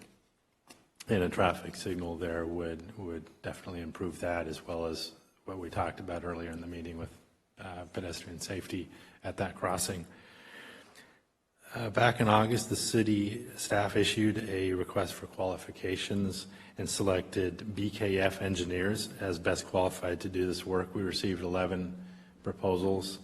The proposal is to provide design and bid assistance for the traffic flow improvements for a not to exceed amount of $154,400, and the adopted city annual budget has $160,000 for this project. So it's under that budget, and later on towards the end, I would like to have an addition to our recommendation to say, hey, authorize the city manager to approve needed amendments up to the budget amount. So I apologize for that not being in the recommendations as written. The schedule is for the design to be completed around June of this year, and if there's right-of-way acquisition needed for that to proceed in July, August, September timeframe. So we may be looking at a notice to proceed around the fall. So with that, just short, sweet presentation. If there's any question you may have, I'd be happy to respond. Okay, so we'll bring it back to council. Thank you. Are there any questions or comments? Yes, Councilmember Harvey. When you talk about the whole gist of this is to help with the flow through Old Redwood Highway, how do they accommodate and take care of things like the off crossing that we have there at La Plaza? So if you time lights so everything's supposed to be green, yet you have this unsignaled crosswalk, how does that work with that flow? Everybody thinks they're just going to go whichever way they're going, and you have this kind of obstacle there. I mean, we'll certainly look into that, but that's pretty much on-demand system. So, you know, when the pedestrian comes along, it responds to that, pushing the button. So, I mean, obviously it's coordinating the traffic signals, but that's going to be working independently as far as I understand. I might learn more about it during the design process in such a way that it can be timed or, you know, tied in, but I'm not aware of any such system right now. Okay, that sounds like it might be problematic. Just a thought. I'll just add too that, like Craig said, they when they're timing the signals, they're going to be timing the interconnected sequence of signals, and so like a push button activated crosswalk that's mid-block it doesn't fit into those kind of models, those traffic timing models. You know, maybe there's some way. So it's like flow, like traffic is like water flow in a pipe, and they can dial up and down sort of the friction on the sides, and that's like and that's really to account for like how many driveway cuts you have onto the side of the road, right? So if you imagine a boulevard with with no entrances to the roadway except for at signalized intersections, then that's pretty clean in terms of the traffic flow. If you have a bunch of driveways, then you have the potential for traffic to come in and out, which causes, even though it's not in the model explicitly, it causes traffic to slow down because people slow as someone comes in or off the roadway. So, traffic engineers, I think, try to account for some of those real-world effects through sort of a generalized approach like that. But it wouldn't be, like Craig said, it wouldn't be explicitly in the model. Yeah. Okay, any questions on the left? We're good? Okay. So we'll open it up to public comment. Yes, Mr. Parrish. Can I hear a little discussion how this proposal will work in hand with the Cotati downtown plan, downtown specific plan? Because as I understand it, the town has outlawed roundabouts, which were a vital part of the downtown corridor plan. However, there's been some talk on social media by some council members that they're very upset with the roundabout plan, the roundabout ban, rather, and might be looking into the future about overturning that ban. If that's the case, then spending this amount of money to upgrade that intersection signal light may be wasteful or not very wise spending. So if the council is considering trying to overturn and repeal the roundabout ban, then I would say it might be in your best interest maybe to use that money a little more wisely than to double down on this intersection and this signal upgrade. I'd like to hear your comments about this. Thank you. Thank you for your comments. Anybody else on public comment? Yes.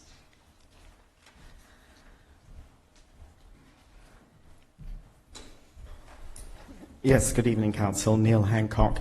I very much hope that during this design phase that we go through, that there's more of a traffic flow that can be looked at. And is there any way of bringing in VMT reductions? LOS is a little bit of a historical analysis that is informative, I believe, certainly under the EIR premise of things, or looking at EIRs. LOS is now not strictly a requirement. So we have a difficult situation here, I think, based on some of the history. So how do we actually make sure that all the options are open for the future, for the traffic flow? How can we, I mean, it's just a very difficult area to come through, swapping lanes a lot to get from one place to another, and stacking up traffic on the road is just challenging. So I don't know how the traffic engineers can really, or design can work for this, but it's certainly, is there some way, I would just ask and make that input, ask that question of trying to just have less stacking on the road and have more of a flow that goes through? Can only ask. So anyway, that's what I'm sort of putting out there, and hope the traffic engineers can do some magic. Probably can't, but thank you. Thank you for your comments. Anybody else? Okay, seeing nothing else, I'll close public comment and bring it back to the council. And you had commented too, though, that Craig, you needed an addition to it. So would it be something like adding language at the end, and for city manager to be authorized to amend as needed within the approved budget? Or do you have other language to suggest? Oh, okay. Just figured that's easier than us trying to wing it. Thank you. That's what I would suggest. Thank you. And that was pretty close. I got really close. Okay, excellent. So bring it back to council. Any further discussion before we take a vote? Yes, Councilmember Lemon. I'd just like to say I have no idea what the future holds for a lot of things, particularly roundabouts in Cotati. But I do know Catatians want congestion reduction, and they want increased safety, and they want that as soon as we can do it. So I'm happy to support this today, and I will move this. I'll read the language here and add, or better yet, if you hand that to me, I'll just read the right language. I'd like to move a professional service agreement with BKF Engineers for design, bid assistance, and construction services for the Old Redwood Highway Traffic Flow Improvement Project, and authorize the city manager to execute any needed amendments up to the project budget amount. I'll second that. Okay, so we've, oh, of course, yes. One more comment before we. It was suggested that during all of this that we were trying to overturn a vote of the people, and that vote was taken by the people, and it's only the people that can redo that. So it is not the council trying to put forth a measure on that. It would have to come from the citizens, just like the first one did. And you can correct me if I'm wrong, but that's my understanding, is that that tool is gone, and the only way for that tool to come back into the toolbox would be for the citizens to put another initiative on the ballot. Yeah, I think that's basically right. I think the only nuance, and maybe you can kick me if I'm wrong on this, but the voters have to vote on it, right? It can get on the right. Yeah, so that's it. But yeah, but it's a vote of the citizens. That's the only thing. Okay, so we have a motion and a second with the amended language. All those in favor, please say aye. Aye. Aye. Aye. Any nays or abstentions? Okay, please show that's a 5-0 vote in favor. Thank you very much for the presentation, Mr. Scott. And we'll move on to item B, receive and file the fiscal year 2018-2019 popular annual financial report. And I believe we are turning to Ms. Angela Quarter.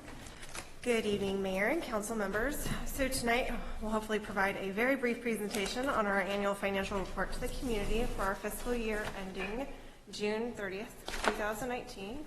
You've already received and filed under consent our full CAFR, and I'm just wanted to describe to you what this PAFR does and what it provides to our community, starting with an overview of what our department goals are, what the objective of the GFOA is, what is a PAFR, and what is in the City of Cotati's PAFR.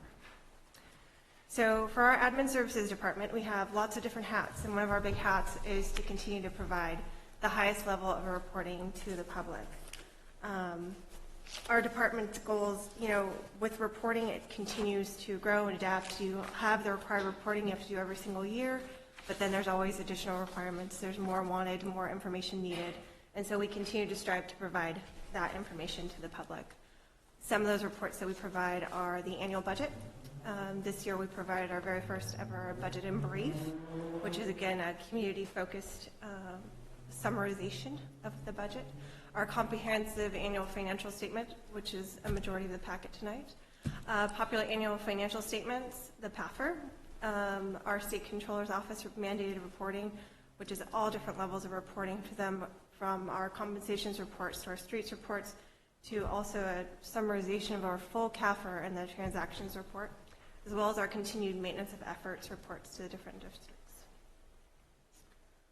So one of our strives in providing the best reporting to the public is getting these GFOA awards. So I wanted to kind of briefly describe what the GFOA was, why it's important to get these awards, and what a good accomplishment it is for their acknowledgement of these great reports that we can provide to our community.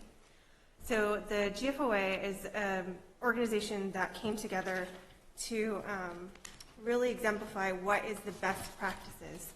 You imagine there's multiple municipalities all over the place, different districts, that are creating standard reports which can never be standardized because there's no single best practice. So this is really what put into place, where is the best place to put this type of report, where's the best place to put this type of financial information, so that you can look at one city and another city and really be able to compare them and see what's going on across different districts. The GFOA is comprised of highly regarded professionals, which include independent auditors, academics, and other finance professionals across different types of districts and agencies. So they're the ones that establish the criteria for earning these awards, as well as giving out white papers and everything else. And they're then also the ones who review all these documents in order to grant awards for those who do great reporting. So the GFOA, again, wants to recognize the cities that go above and beyond and don't just provide a basic financial statement, which is a minimum requirement, but go above and create all the additional statistical information and other financial information. And that's where they created the CAFR award, which is to pull the whole financial statements together with all this additional information that was needed by the users. But then they realized they really weren't hitting the public that don't quite understand all the jargon that comes along with the CAFR. And so that's what got to what is a PAFR. So the PAFR is supposed to be the popular annual financial statements, and it's supposed to be a really brief summarization of what is in this 200-plus page document of the financial statements. So it's really designed to be accessible, easily understandable, and just meant for the general public.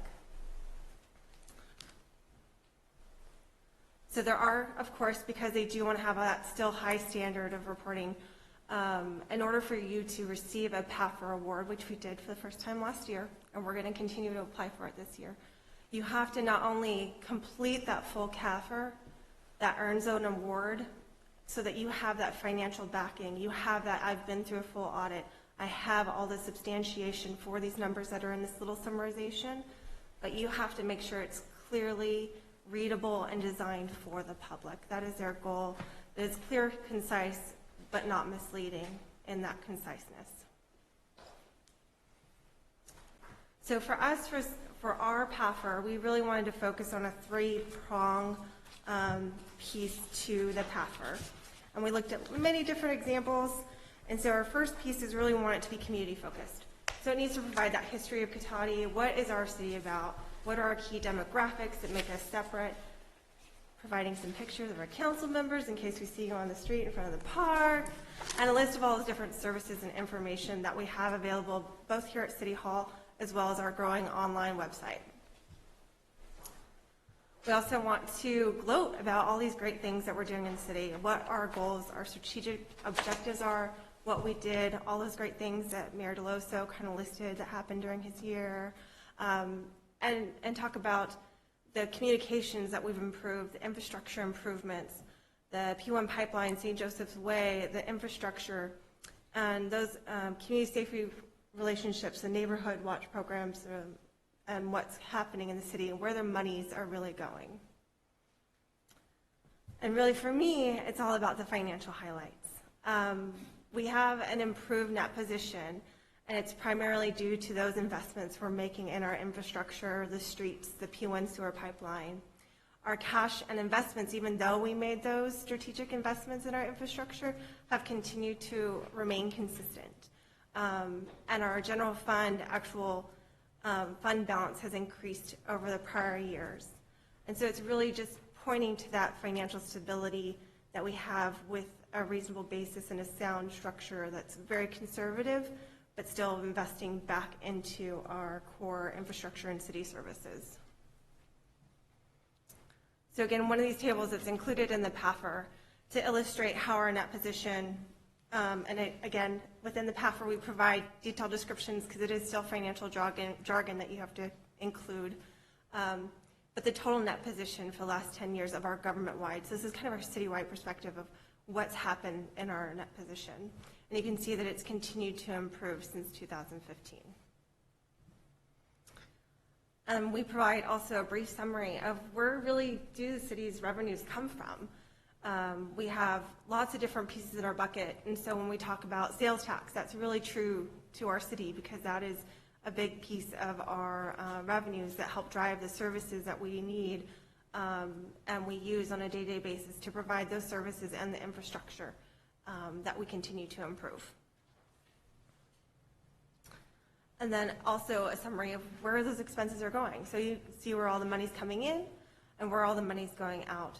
And just a piece of it, you know, what goes to public safety. And again, these are the groupings that the GFOA has defined as their, and so they're a little bit different than our pieces, but it really gives you a perspective. So general government includes everything from our insurance and the city hall, so council and legal services, everything else is kind of peripheral, is included within the general government, but they're all, it's just that little piece of it, but it's all kind of grouped into there because there's no specific definition of what all those pieces are within the classifications in a CAFR You're looking at a big document. We also provide a summary of the total revenues and expenses for the last 10 fiscal years, showing that improvement over the last 10 years.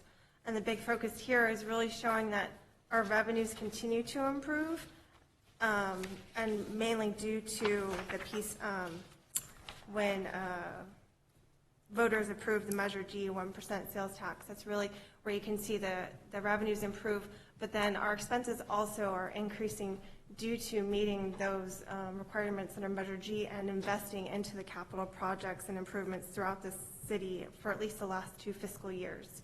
So that's really that big spike in the expenses, is using those Measure G revenues to make those improvements around the city.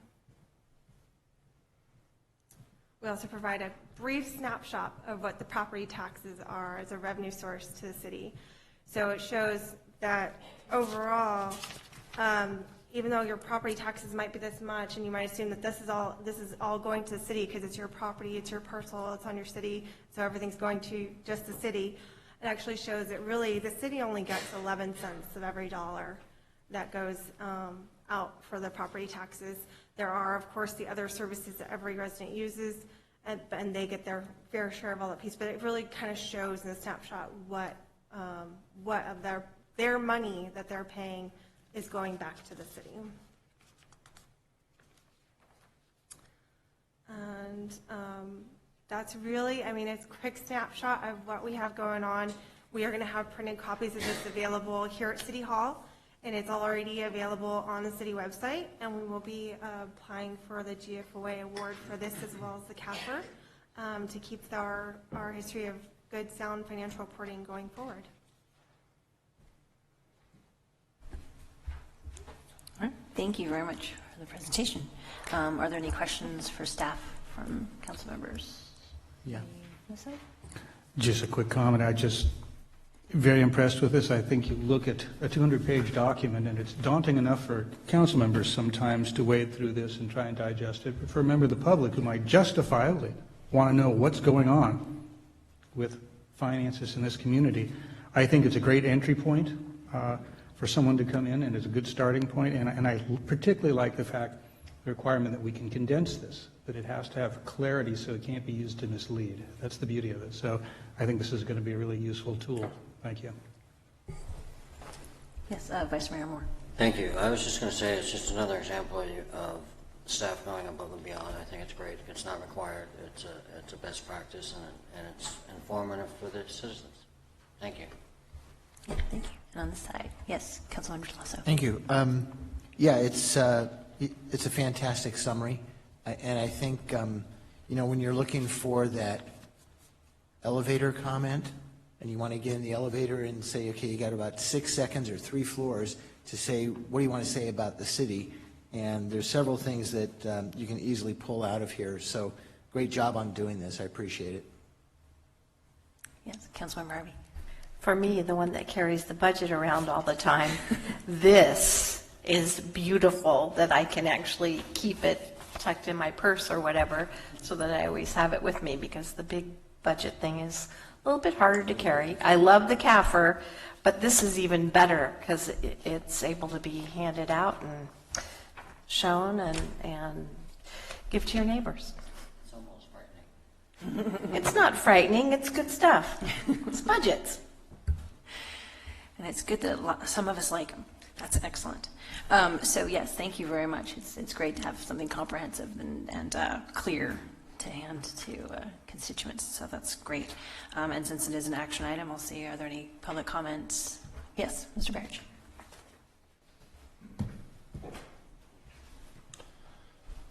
Council, the danger here, when you have something like this that's overly simplified, is that it may seem on its face to be easy to read and very thorough in its communication, but there's a lot missing here. We've had no less than maybe 5 financial directors working for the city over the last 15 years, maybe 20 years. Each director has broken down these numbers differently. As soon as the citizens get used to a methodology of one financial director, and we wrap it around our heads because they all have different styles, different methods. They quit, they move on, they retire, and we get a new one with a new methodology. So excuse we, the public, sometimes when we see water funds and sewer funds mixed in with general funds in a pie chart, which shows the police department using up 25% of our expenditures, when in years past we were looking at the general fund and seeing that the police department made up 50% of the general fund. The danger here is when you're starting to combine the water fund, enterprise fund, with the general fund and so forth, and it just sends citizens' heads spinning.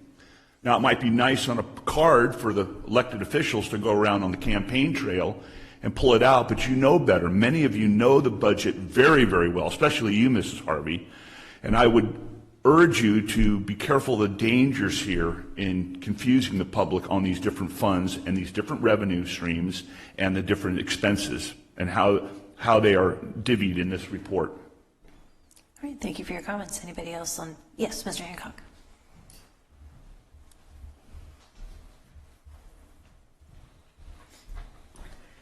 Yes, Neil Hancock. I'd like to echo the benefit of having everything on a single pie chart to be able to see the way that what are the complete services that are offered. I've always been confused by having those separate boxes in different places. So this is great to be able to have it, and you know it always takes time to work through a budget or work through a financial statement. And I also liked the whole aspect of the snapshot of the property tax dollars, because that really gave me a little feeling again where there was more feeling in this, and I could get a feeling where some of the numbers go, and that's just really invaluable. So it's very hard to get it from spreadsheets and things. So yeah, I really appreciate it. Thank you.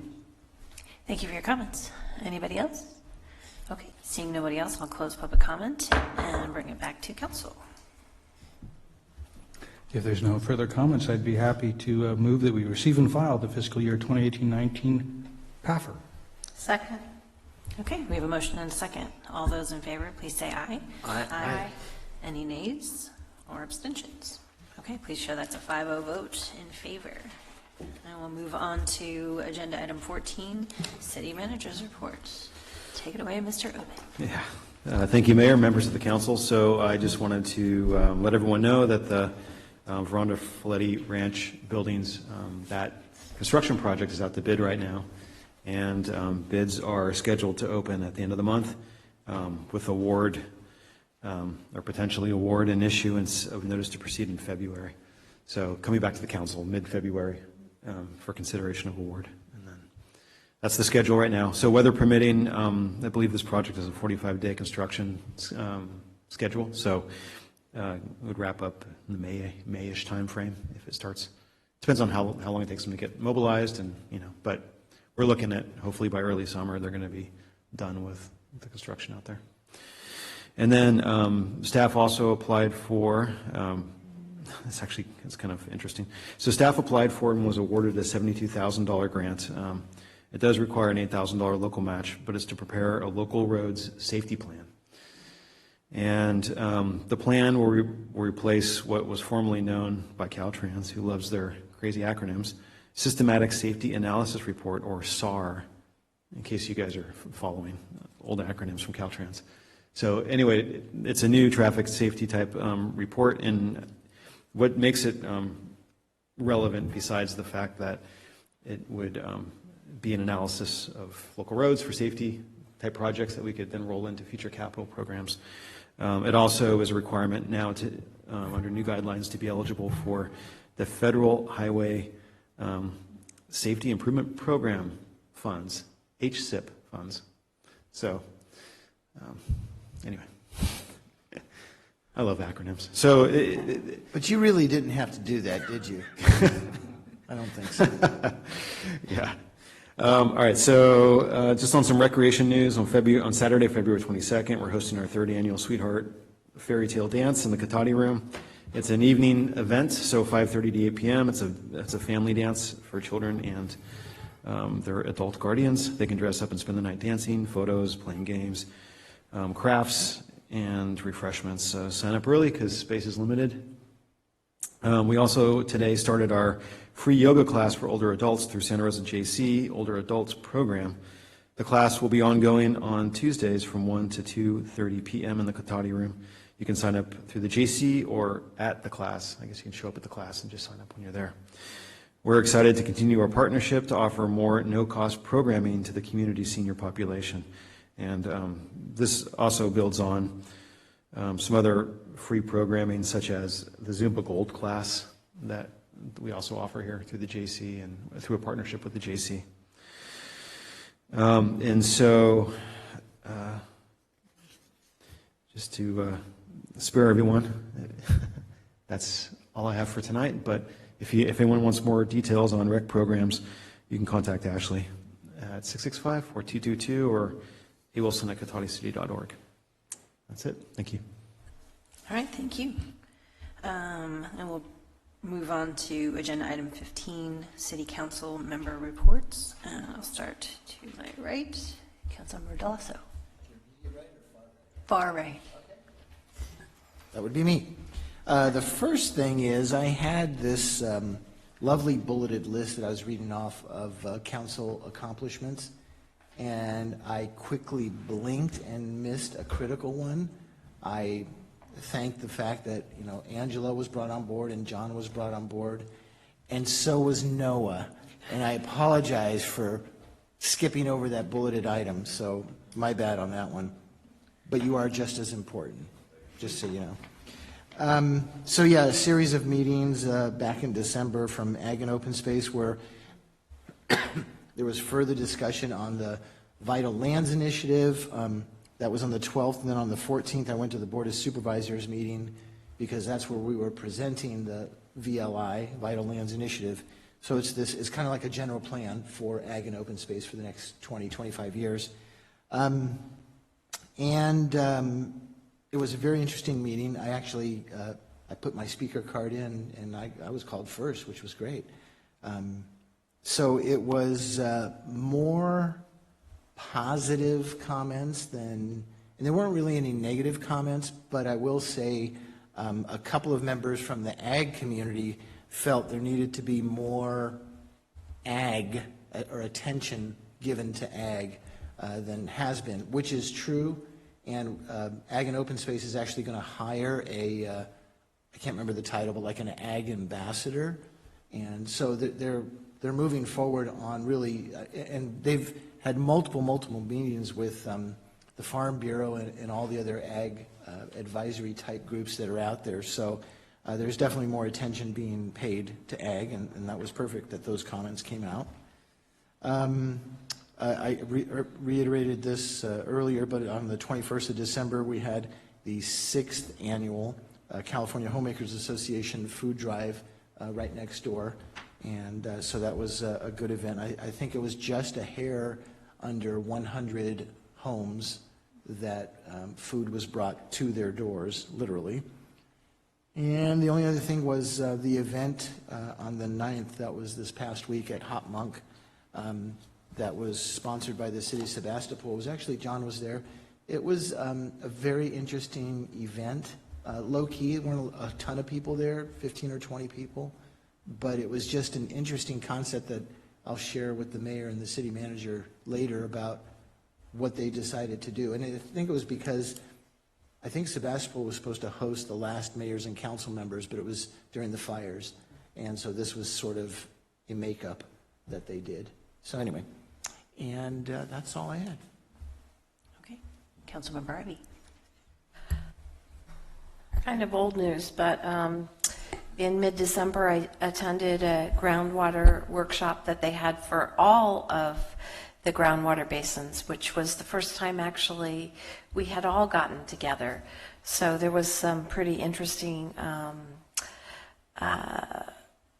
information that was given to us about ways to replenish groundwater, some flooding of things and trying to get it in there, and some actual really interesting presentations on the different layers of groundwater and what goes to what levels. And anyways, I won't bore you with all of that, but it was very interesting and it was very nice to be able to commingle and speak with folks from the various different basins within our larger basin.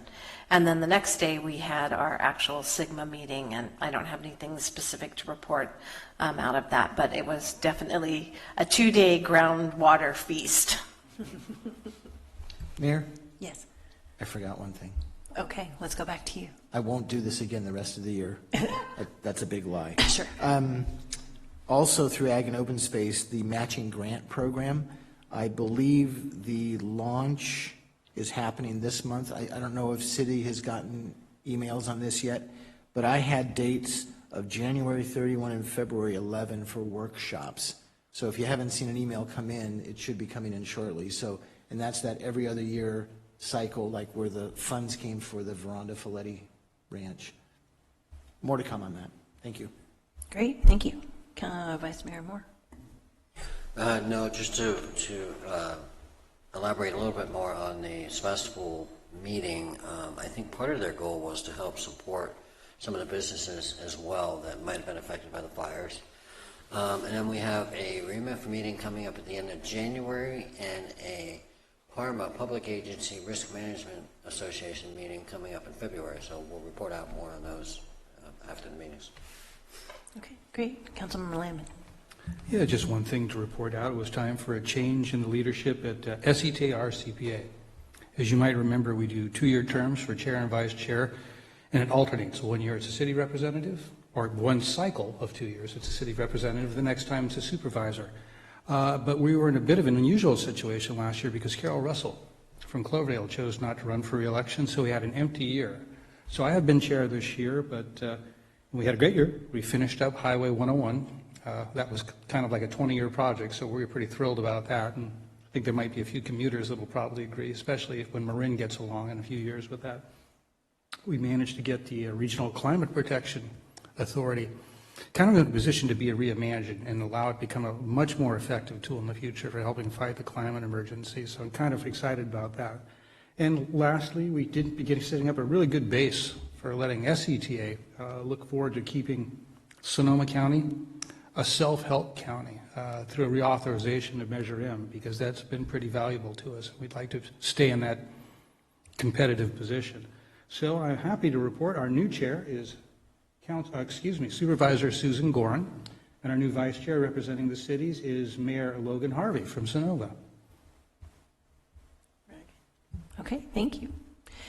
And we will move, and I have nothing to report out. See, how's that for brevity? Soul of wit. Then we'll move on to item 16, which is public comment on non-action agenda items. Yes, Mr. Barrich.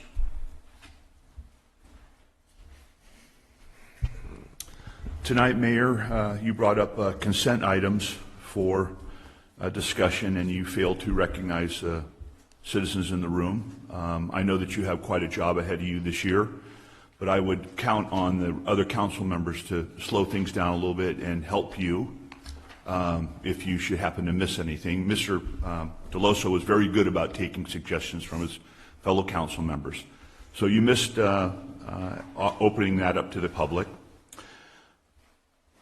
We talked about possibly a citizens' initiative if the ban on roundabouts would ever come to Cotati again, and that's not necessarily true. You city council members are citizens, and it was a former city council member who led the ban on roundabout initiative some years ago. It would not behoove me if that would happen again, whether you're in office or not in office. You're all eligible and have the power to begin a door-to-door campaign to put an initiative on the ballot. So you misspoke on that matter. Now let's take a walk down memory lane here. Traffic roundabouts were recommended by Diane Thompson and staff, Bob Coleman, Janet Orchard, yada, yada, yada, okay? They were designed, the whole idea came up to slow down traffic. Not speed it up, not increase flow, it was to slow it down. Neil Hancock was here for the workshops as well as I was. Slow it down, let everybody look around the town, enjoy the town, make it safer. Now we're going to increase the flow again. It's very interesting how we've come full circle. Tonight we had a citizen here screaming about nobody is stopping for pedestrians in the crosswalks. Interesting analysis. Post-roundabout theory. Now Mrs. Harvey says that nobody has stops at the crosswalk here at Cypress and West Sierra. And she's seen it 1,000,000 times. And for the 1,000,000th time, I'll remind Mrs. Harvey that I am one of the ones, right, Mrs. Harvey? Yes. And I Councilmember forgive you, but I stop for pedestrians as hundreds or thousands of people stop for pedestrians at these crosswalks. We cannot let the bad apples ruin the whole barrel. And it was Chief Parrish who was nice enough to approach me one evening and thank me as he witnessed me stopping for someone at that exact crosswalk. So please go easy. You're passionate about public safety. I get it. But go easy. We're doing our best. I see the pedestrian problem at the crosswalks as a police enforcement issue, or lack thereof. I spoke about it at the last meeting. It's something that you need to consider going forward. We need to work on this together. Thank you. Thank you for your comments. And just to clarify, when we moved the entire item 10 to the beginning of the agenda, it did cover comment for consent calendar, so it was all moved. All right, and then bring it back. Was there anything else, any other agenda items that were added after? No? Okay. Then I will move to adjourn at 10:50 p.m. Thank you.